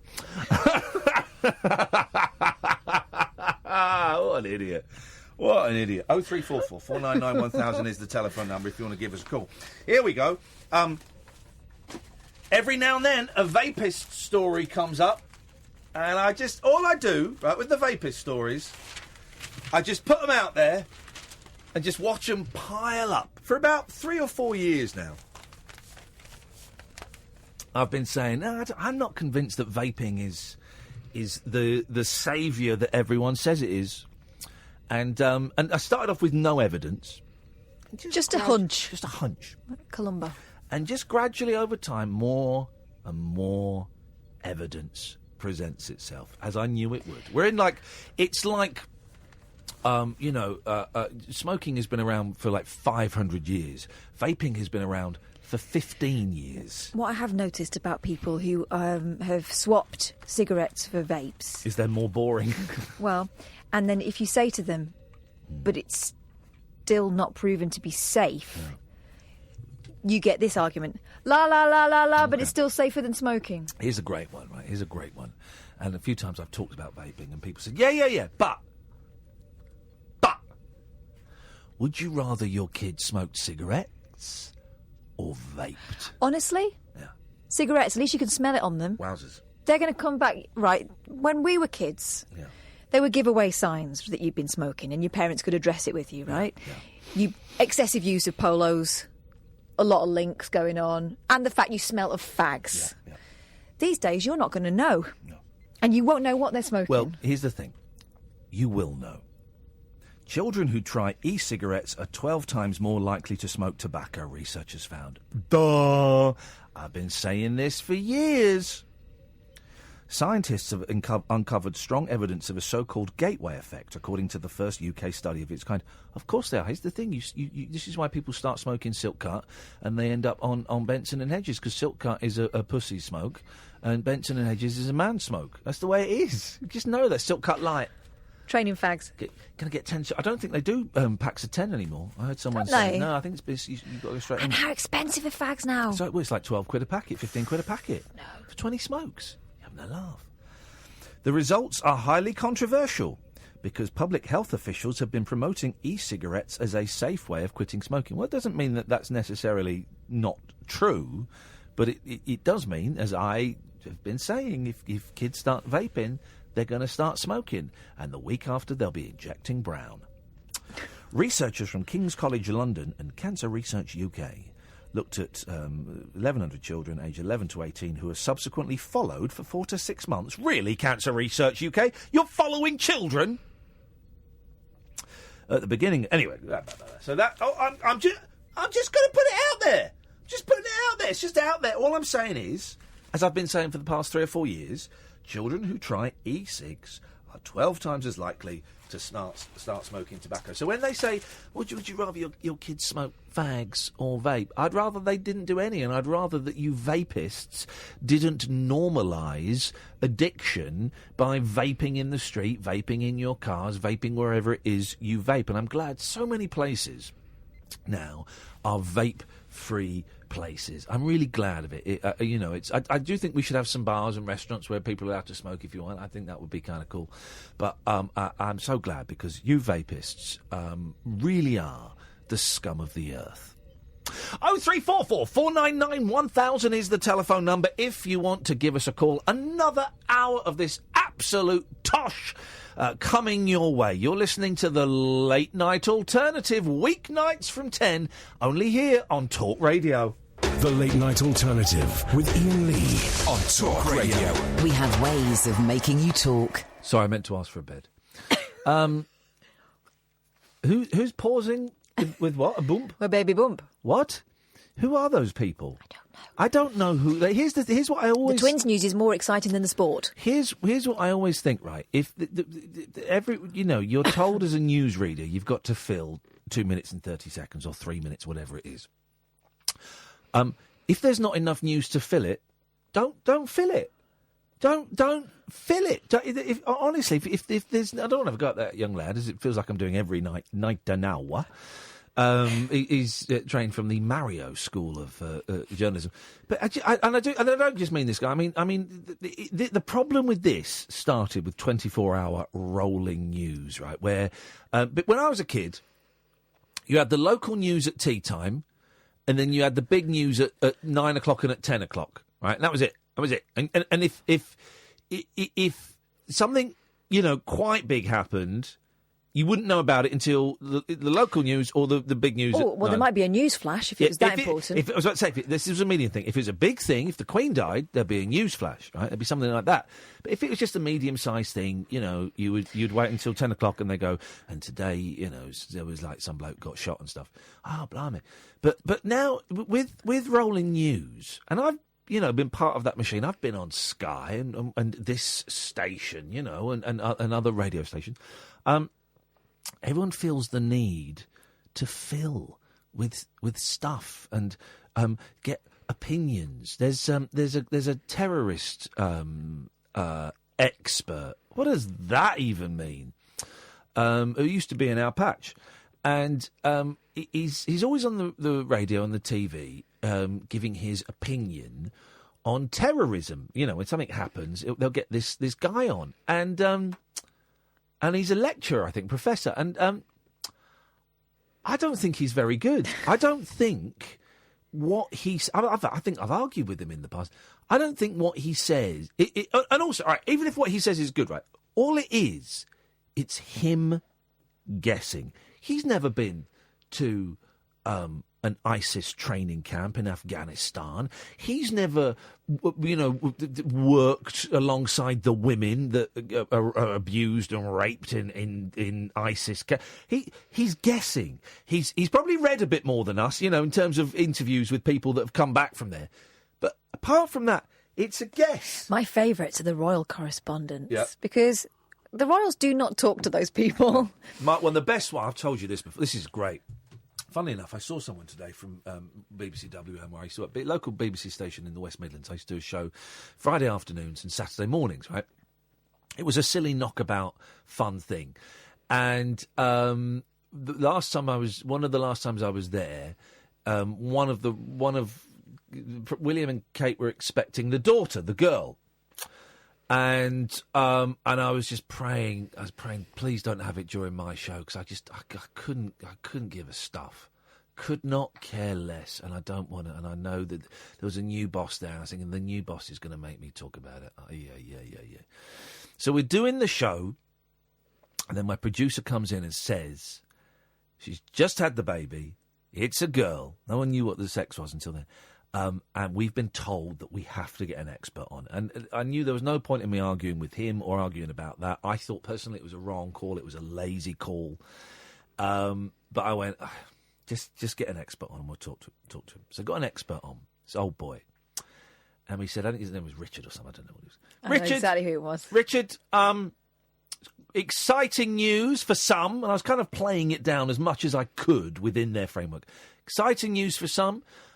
It's a baby daughter. Wonder what you made of that. Well, Iain, we don't know yet whether it's a boy or a girl.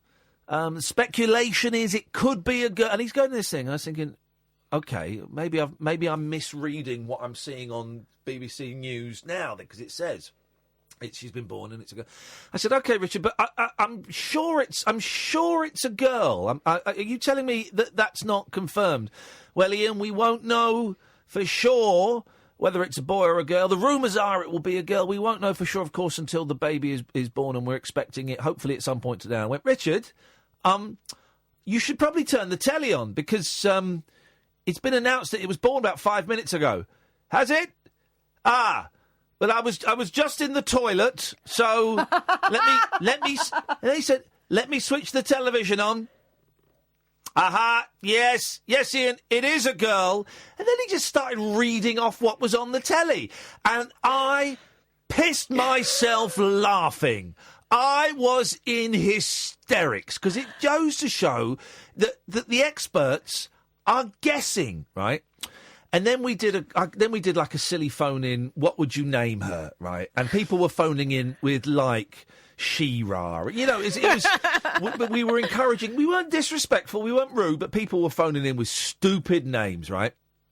And afterwards, the new boss phoned me up. This is like week 3 of her regime.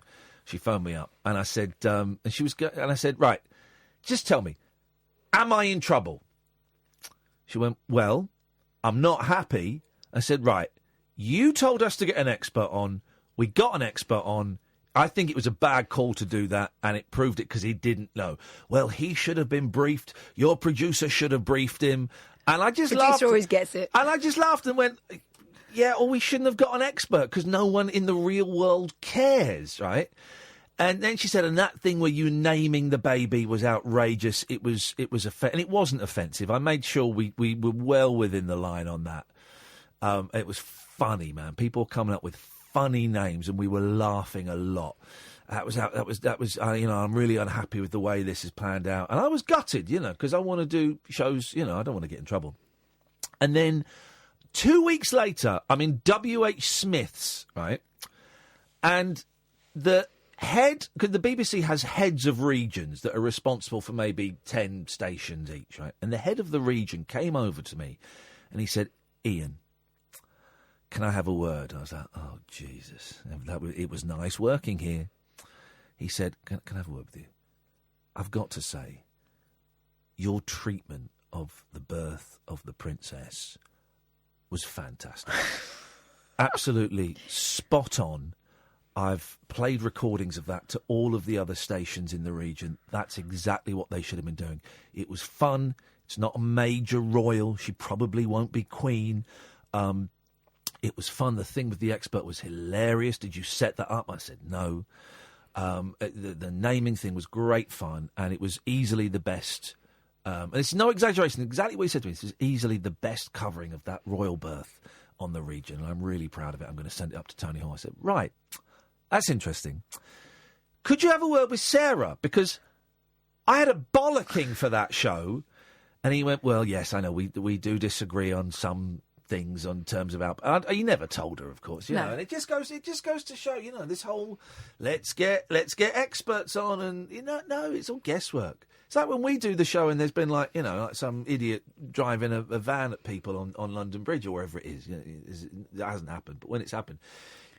and we kind of are corralled slightly into doing, a more newsy-based show. But we do it in our way, which is not to get people on guessing. No. We get people on who are giving useful suggestions, like maybe how you would break this subject to your children, you know, or, you know, how you would tell your children that they can feel safe, or, you know, the effect it might, all of that stuff. But also between us, we don't go off on, you know, speculation and stuff. But you listen around and people... listen to the two mics. Yeah. But that's their style, and their style is fine and is loud and is bombastic. I was listening to Adam Buxton's, one of his newest podcasts. Yeah. He speaks to this guy called Michael Lewis, who, amongst other things, wrote Moneyball, and he was a guy who ended up working in finances. Okay. He worked on Wall Street, and he worked in the city here as well, American guy. Yeah.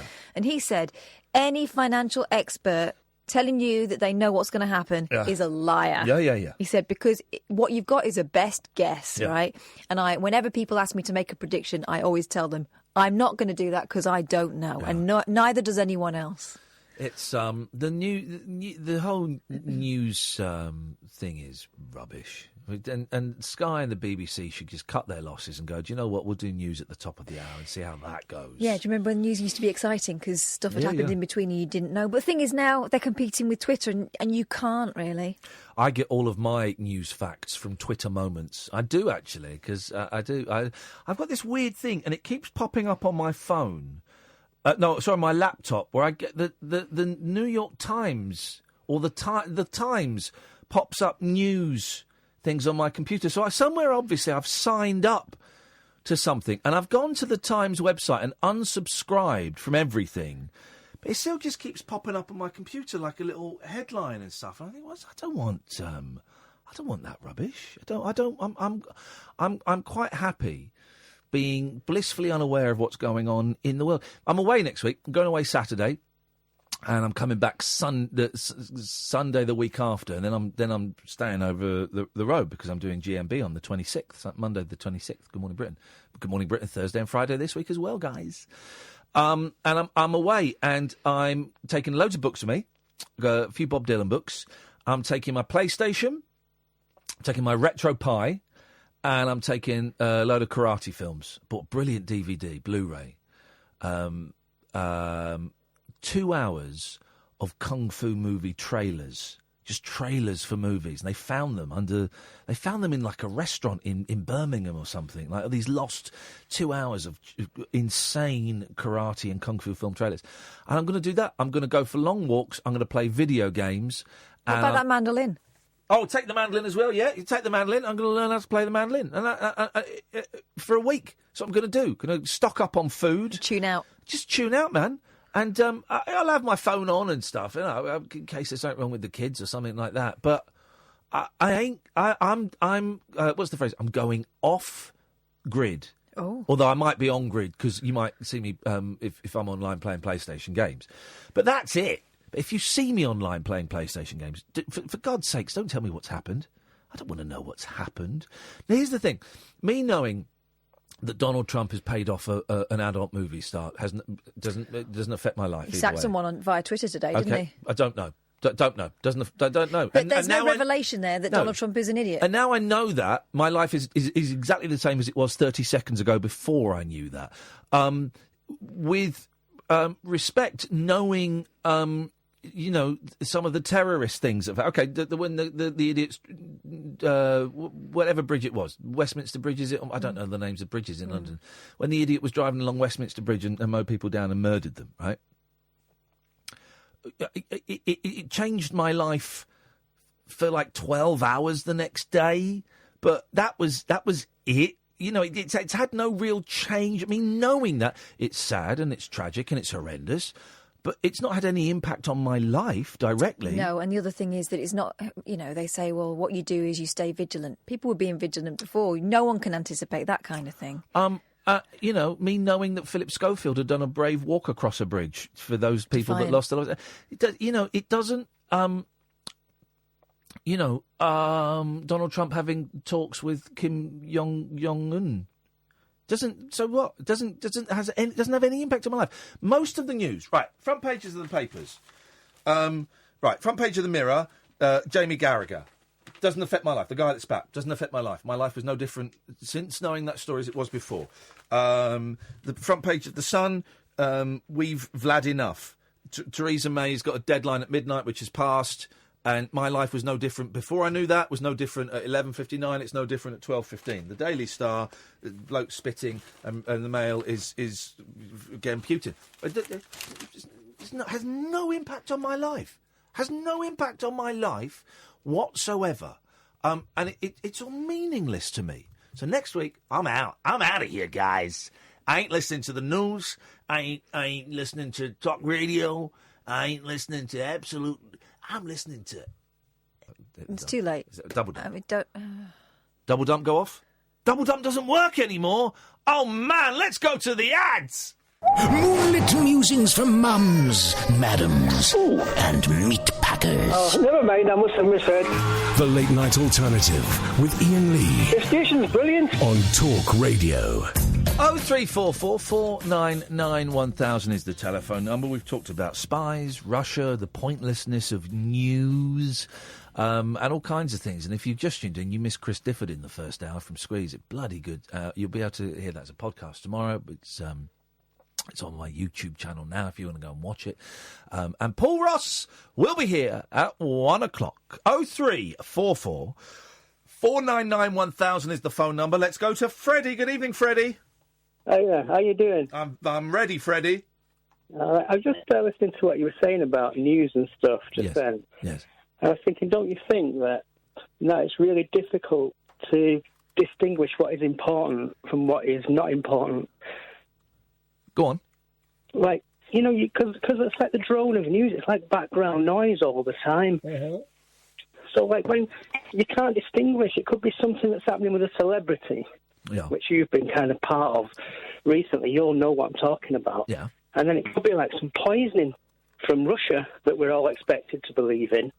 But how do we distinguish, what's going on?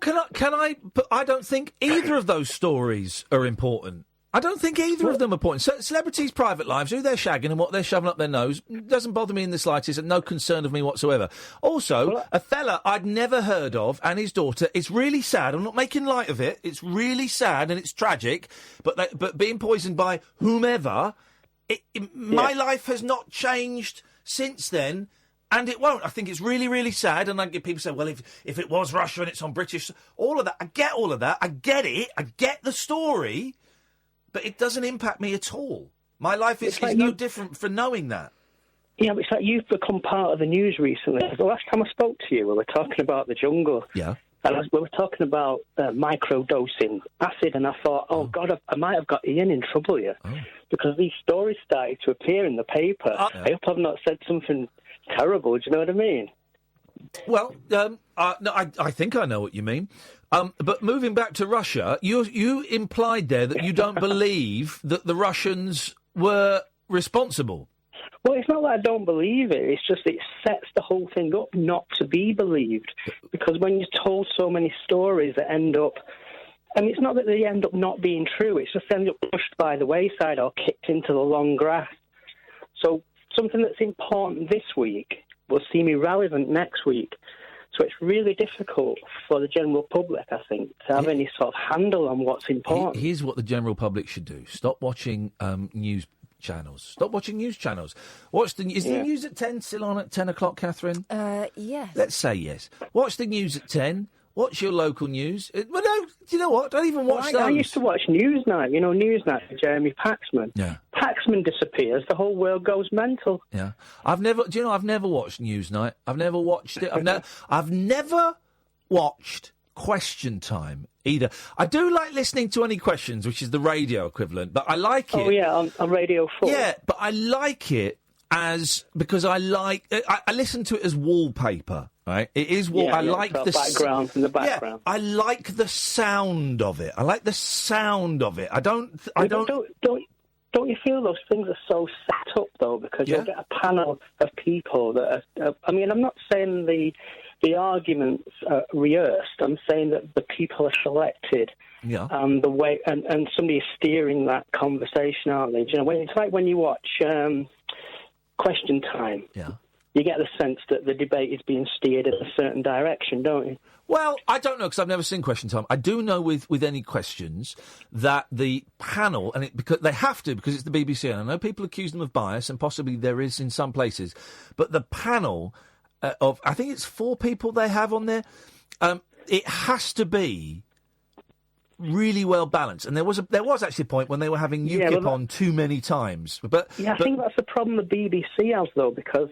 Obviously, the BBC have to have this sort of that balanced thing, but in being balanced, there can sometimes be a bit... There's obviously a point that is completely ridiculous, but they have to entertain it. Yeah. No, I get that. They do give smaller fringe groups the same credence as a real political party. Which is kind of interesting, but... When there's a very, in the run-up to Brexit, you can feel this kind of groundswell of ridiculousness. Yeah. But also the audience, again, it's first come, first serve, the audience. They don't pre-screen, but the audience tends to be from centre-left to the left, because primarily that is the Radio 4 listening audience. So, of course, it's going to be that. I get this feeling a lot with talk radio, not this specific talk radio, I'm talking talk radio in general. Yes. Where the shows during the day will have a set group of topics. Yeah. And people will ring up, and those people ringing up are kind of exploited in a way, because they're expected to play certain parts and they will be screened for those parts. Is that paranoia? We're getting into some great stuff here. I don't know if that's exploitation. I mean, yes, it's free content, so I suppose you could argue that, while the presenter could be getting several hundred, if not several £1,000s, the saps that call in. In that case, I'm exploiting you, Freddie, because you're free content.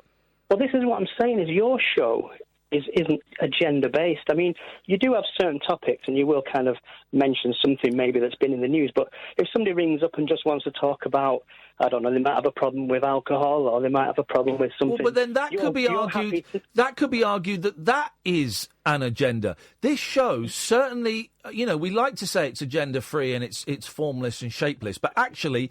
in itself, God, man, we're getting meta now. But in itself, that is a form of agenda and manifesto, and also. Yeah, but I don't get the sense that you are a kind of curator of that agenda. Do you know what I mean? It's kind of like you don't necessarily screen the calls. No, but I would argue that I am because well, you could cut anyone off, couldn't you? Yeah, but also because the show is primarily me. It's driven by me. And obviously Catherine to a certain extent, but primarily it's me that sets the tone for the show in the first 5 minutes of when I open my mouth. Yeah. It is definitely coming from a certain socio-political viewpoint. Yeah. But your show reminds me of how talk radio used to be, because I used to listen to Tommy Boyd and Caesar the Geezer years ago. Yep. And there was a guy on Manchester radio called James Stanage. I don't know if you've heard of James I'm aware of James Stanage. I've not heard too much of James Stanage, but I'm aware of him. But he used to get kicked off all the time for swearing. The best ones do. There was a kind of more, I don't know if it's more of a freedom, but there was less. It's like when I listen to Julia Hartley-Brewer, I just get the sense that everybody ringing up there is definitely being exploited. Hang on a minute. People ring up that show? Wow. Well, you know, who cares what John from Ipswich thinks? But to be fair, once you get into a show, once anyone gets into a show, there are very few people who ring up, and the ones that ring up usually do so because they have a fair idea of what they want to say and what's being expected of them as a caller. Do you know what I mean? So you mean they're like regular callers? Regular callers, regular listeners who become callers, even if it's just for the one. You know, you ring because you're pretty sure you know the way it's going to go, don't you? But if I feel the same way, like when I've watched the right stuff, and I've watched stuff like that on the telly. Just I feel like it's a long list of arseholes you're mentioning tonight, but yeah. But like, you know, I did see when you were on there, Ian, and I thought the way that they. I mean, I know it's different because it's television, and obviously there is a lot of stage managing going on. Yeah. But it does feel very like when they have somebody ring up. Matthew very rarely looks bad out of that situation.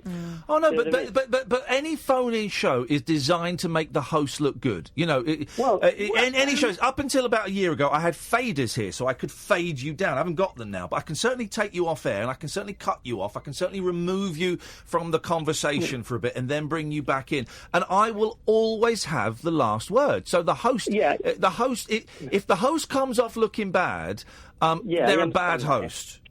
Yeah, because you're the anchor of the whole thing. But I do. There's less of a sense with this show. I get there's less of a sense of kind of filtering of content. Well, there's no filtering.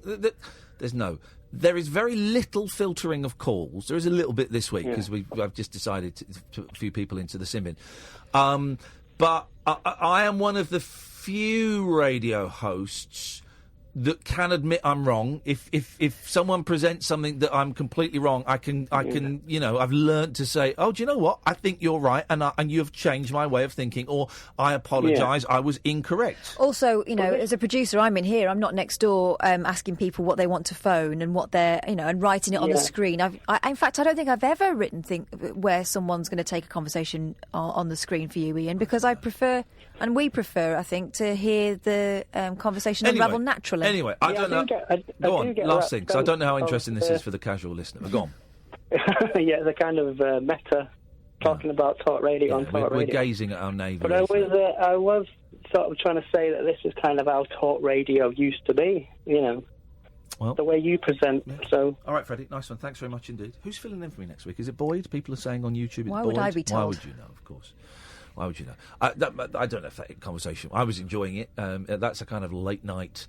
Bottle of whiskey conversation to be having, but I don't know if people find that interesting or not. I do aware sometimes we get a little bit excited by our own navel. 0344 499 1000. But this is a show where you can phone in about pretty much anything you want. Another 30 minutes of this nonsense. My name is Iain Lee. She is Catherine Boyle. This is the Late Night Alternative on Talk Radio. The radio show that knows truth is always stranger than fiction. Week Monday, I get shoes. The Late Night Alternative with Iain Lee. Because they're too real to be part of my imagination. On Talk Radio. So I went flying on Sunday. I can barely walk today. Seriously, I can barely walk today. I was not born to fly. Mm-hmm. But you look so good in the suit. The suit, of course, as I knew it would be, was a little bit too small for me. But there you go. 0344 499 1000 is the phone number if you want to give us a call. I'll tell you what we'll do. The calls are a bit quiet tonight. They generally are when we've had a guest in the first hour. It's kind of, the show has a different kind of energy about it, and that's absolutely fine. But as a tribute to Freddie's call there, let's for the last 30 minutes we'll take calls straight to air. Maybe that will Freddie there saying that this show is a bit like the talk radio of the 90s, which I take as a great compliment. So for the last 30 minutes of the show, we will take calls straight to air. We don't call you back. Probably free for most of you, maybe a few pennies for some of you. But the phone number is 0344 499 1000. 0344 499 1000. I'm not expecting to get anything. I'm expecting it to be a little bit quiet, and that's absolutely fine. It's 12:30 on a Tuesday night in the middle of March. Who the hell is going to be phoning a radio station at this time of night? But you'd be very welcome to, if you're sat at home and you want to phone up and make silly noises or sing Hey Little Hen or whatever it is you want to do to just let off some steam as we approach the middle of the week. We don't know who's filling in for me next week. People are saying it's Tommy Boyd. I don't know. I've got absolutely no idea. Absolutely no idea. And do you know what? I don't care. Because I can't, and I know you're the same, Catherine, although you did listen the other day, I can't listen to my show when someone else is doing it. I can't. I listened to a little bit of Tommy when he was filling in, and I was driving somewhere. I was in my car and I was listening to him, and I'd come back from somewhere. Where was I when Tommy was on? Had I been abroad? No. Yes. I hadn't I? Where had I been? Australia. No, because I was driving back in my car from somewhere, and anyway, I don't know.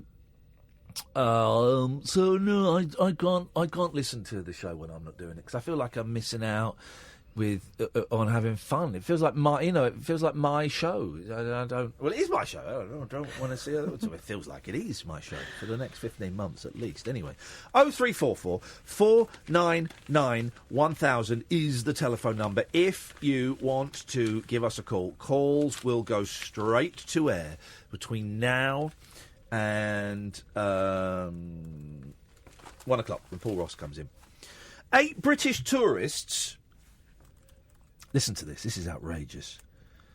8 British tourists were arrested in Holland for brawling on a train and pooing on its toilet floors. Now, the toilets in this building are disgusting, right? The men's are. Oh God, there's just wee all over the place. Here's the thing: sometimes, guys, a little bit of wee spills on the floor. It happens. What you do is you get a little bit of tissue, you wipe it up, you make sure the floor's clean, you flush that down, you wash your hands, right? But no, you go in there, and I've taken my shoes off today because my feet are absolutely killing me, and I've got soggy feet. Oh God, soggy feet, dirty buggers. It's outrageous.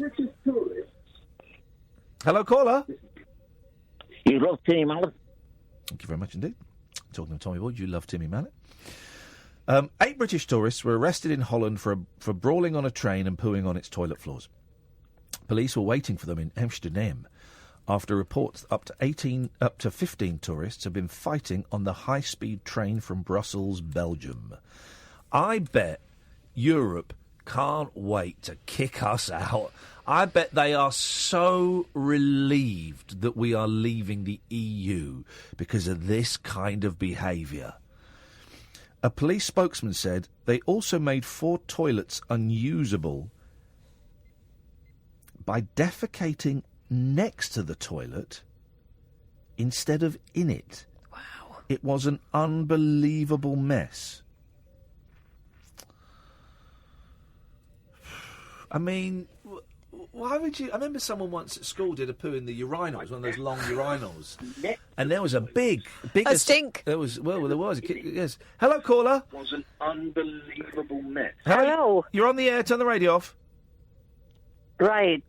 Do I turn me... It's the first time I've called. Do I turn me radio off? Yes, please. Right. This is nothing... It's the first time I've called, and I'm an old woman, and I just thought it's nothing to do with what you've been talking about. Okay.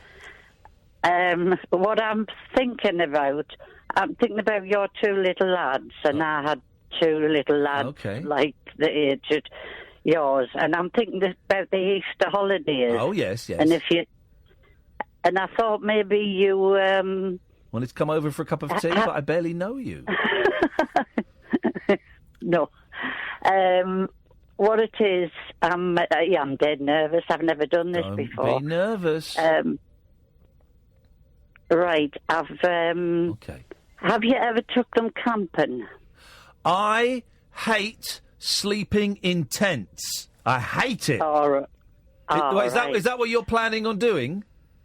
No, I've done it for you. I mean, I'm an old woman now. I've done it with me children and my grandchildren and everything. But I just one night, and I just thought it was a free night's entertainment and just a little campfire and.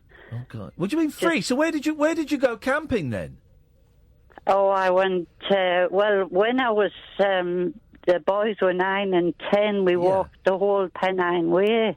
Wow! And camped on the mountains. Flippin' heck, at 9 and 10. Wow! 9 and 10. How did that go down? It was marvellous. It was very painful. I mean, it was harder than we thought it would be. That's But and 9 and 10, I can barely get my kids to walk to the end of the street, and yet you took them hiking along the Pennine Way. We took nearly 300 miles. It took nearly 3 weeks, about 18 and a half days. Wow! Well done, you. That's something they'll treasure, I'm sure. Well, they've never stopped, and they've got 3 children each now. Right. And they've done that sort of thing with the children as well. So. Well, it sounds. They said it's the best thing that they've ever done, and I just thought maybe a night just. I can imagine the 3 years in a little tent and telling ghost stories and things like that. I'll tell you ghost stories. What's your name? Marilyn. Marilyn, it's nice to talk to you. We'll speak again, Marilyn. Thank you. Let's go to line 2. Line 2, you're on the wireless. Edwin. Sorry? Oh, God. Hello? You've left this phone here, my man. I can't hear you. Why don't you come into the same room as the telephone? Sorry. Oh. Here it goes. I'm sorry. He was going to play something to you, and I'm sorry. Okay, here it is. Okay, we can't hear it.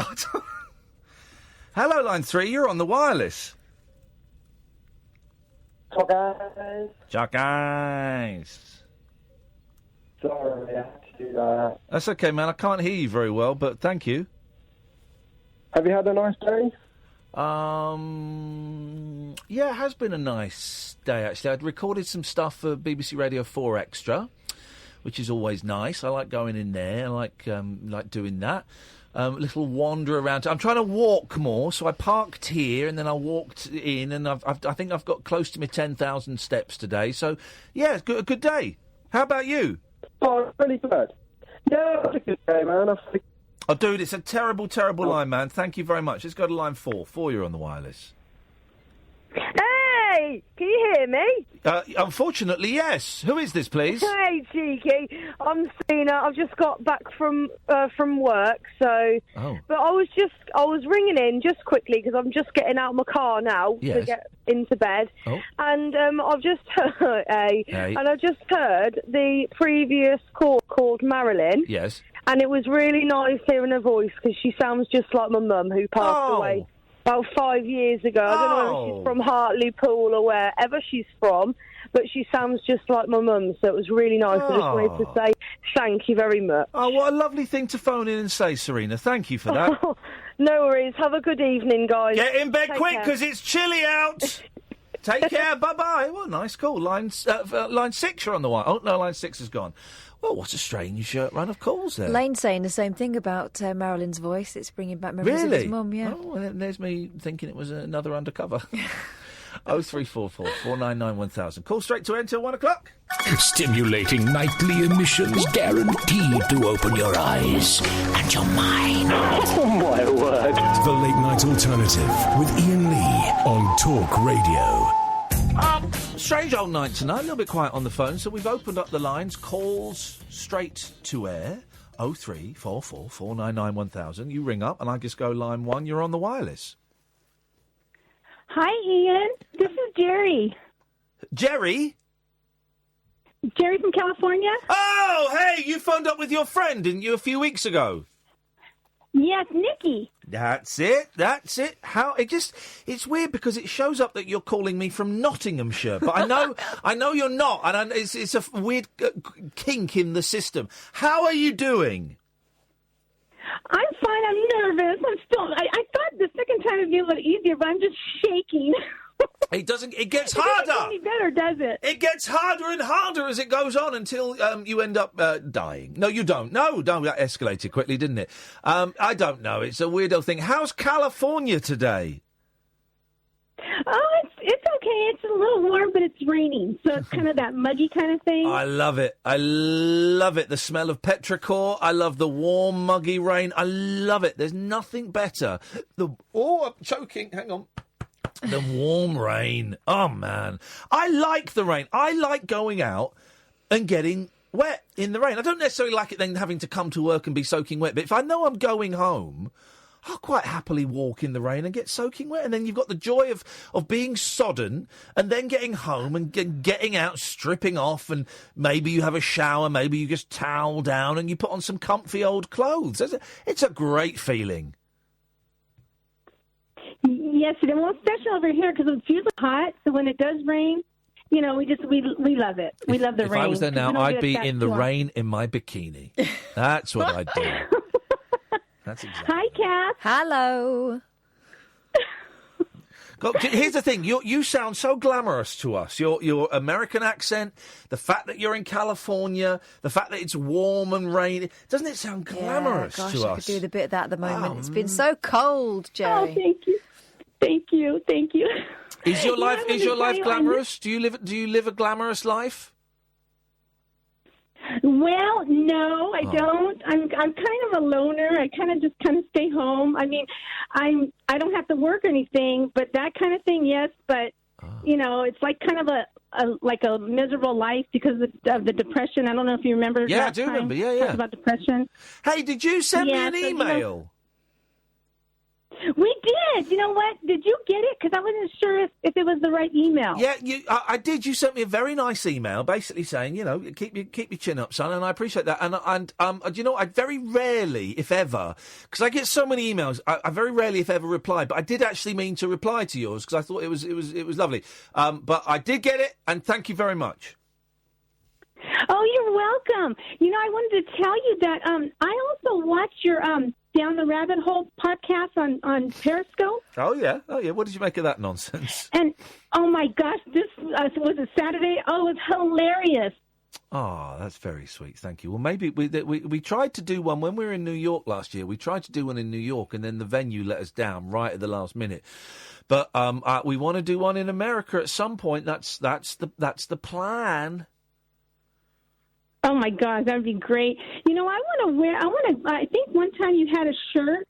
I want to buy some, like, whatever you have and advertise you guys here, if that's okay. Because I think you guys are so funny. Oh. And it's just, more people would hear you guys. I think they would love it over here. Oh, do you mean the rabbit hole shirt?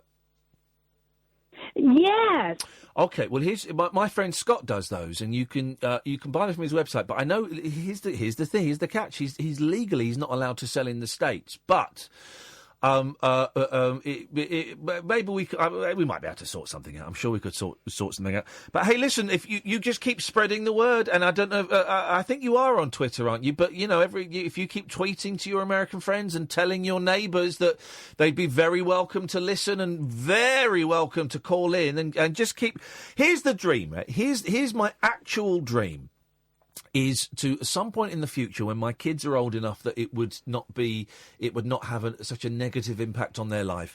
I want to do this show in America. I want to move to America, and I want to do this show somewhere in America, because I think if Kath and I could get on American radio and do a phone-in show, we would blow people's minds with this absolute tosh and rubbish. And so that's the plan. That's the dream. Yes, because nowadays it's like people are just so like. You guys remind me of like the old, like the variety, like a Sunny Cher kind of thing where you guys laugh all the time. Hey. And today's day, it's that you don't get that very often because people are always uptight. Yeah, no. Hey, listen, being compared to the Sonny and Cher show, oh mate, I'll take that. Hey, listen, it's nice to talk to you. Keep in touch, and we'll speak again soon. Thank you so much for your lovely call. Oh, you're welcome, and you guys take care. Thanks a lot. Take care. Bye-bye. Bye-bye. What a delightful... what a delightful person. She's saying I'm sunny, isn't she? I don't think you can see my tash from over there. It's funny to think Sonny and Cher had their own... Sonny and Cher made a movie. Yeah. It's not a very good movie, but they made a movie, and it's like a day in the life of Sonny and Cher. But they were really... They got a long way on charm, didn't they? Yeah. I mean, they were... And also playing... They were... He worked for Phil Spector, didn't he? He was like a musician or an arranger or it's songwriter. Right? I think he was a songwriter for Phil Spector. And Cher was one of the backing singers, and that's how they kind of got together. I mean, strange act. 0344 499 1000. You've got 7 minutes and 41 seconds to call in before Horace comes in at 1 o'clock, takes over the airwaves. He's on 1 until 5. 5, it's James Max. Then the station shuts down between 6:30am and 10am, and Mike Graham comes on. And I haven't listened to Mike for a while. Actually, I might if I'm awake. Well, I will be awake for part of his show. I'll have a little listen to Mike. He's good. He's good, isn't he? He is. Yeah. He is. He doesn't take any prisoners. No. Well, he's not. He doesn't work in the prison industry, so That's why he doesn't. I think it's against the Geneva Convention of radio. Yeah. Do you notice, guys? I called it the prison industry. Yeah, that's right. They're making money. This is a great story. Police are hunting a football club owner who led a pitch invasion carrying a gun. You seen this? Oh. This is brilliant. Ivan Savidas, 58, stormed onto the field. Greek football. Stormed onto the field during a clash between the football teams. He was angry after his team had a goal disallowed. Mr. Savidas ran onto the pitch. They don't do that in Greece. Ran onto the pitch, flanked by 4 bodyguards with a pistol in its cover. I would call it a holster. Mm-hmm. He is accused of threatening the referee. Players from the rival team fled to their dressing room, and the Greek Super League has now been suspended. The whole league has been suspended? The other manager, Manolo Jimenez, said, "It's the type of thing you expect to see in a Clint Eastwood movie." Police have issued an arrest warrant for Savidas, who's one of Greece's richest men and a close pal of Vladimir Putin. Well, he'll either buy them off or bump them off. Officers searched the city of Thessaloniki, where they play their home games, to find the Greek-Russian businessman and his bodyguards.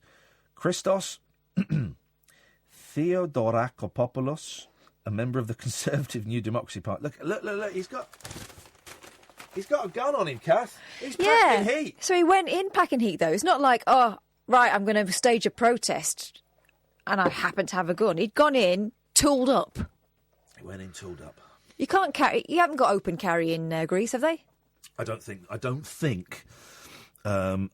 do that. No, I don't think they do that. Gosh. 0344 499 1000. Hey, come in, Paul. Hey. Don't loiter. Don't loiter there like it's the stage door and you're some starstruck. I'm a lingerer. I don't like to intrude. I know my place. A lingerer. Your place is in front of a microphone, Paul. Well, I'm not paid. I'm only paid from 1 a.m. though. So with all respect, okay. Well, I'm just saying it's my gift to you this morning. You two. Pass your hat around at the end of this little busking session. I did love your attempt at the Greek accent, or was it Mexican? Just saying, batches. We don't need no stinking batches. Because my wife's half Greek, and I did get quite good at the Greek accent, but I can't do it. I can't do it now. I was learning Greek as a language. Just heard. All right, Paul, that was, do the Spanish one. That was Spanish, wasn't it? That you were attempting there. Why don't you both just get stuff? We had. Hang on a second. We've got a call in. Let's go. We've got a call. I don't know who this is. Line 1, you're on the wireless. Hi, Ian. It's Jack. Hey, Jack. How you doing? Yeah, I'm good, thanks. Just quickly, this is the first time I've called. Actually, yes. It's good to speak to you and to Kath. Do you know you read out the schedule then? Yes. And you say that the station shuts down. Yes. Station 1 till 5. It's Paul Ross. 5 till 6:30. It's James Max. Then the station takes a little breather between 6:30 and 10, and then Mike Graham comes on. Yeah, see, this must be like some sort of running joke, but because I'm quite new to the programme, I don't get it. Why don't you mention the breakfast show? Well, because we don't have one. We don't have one. Oh, right, okay. Thanks very much. Paul.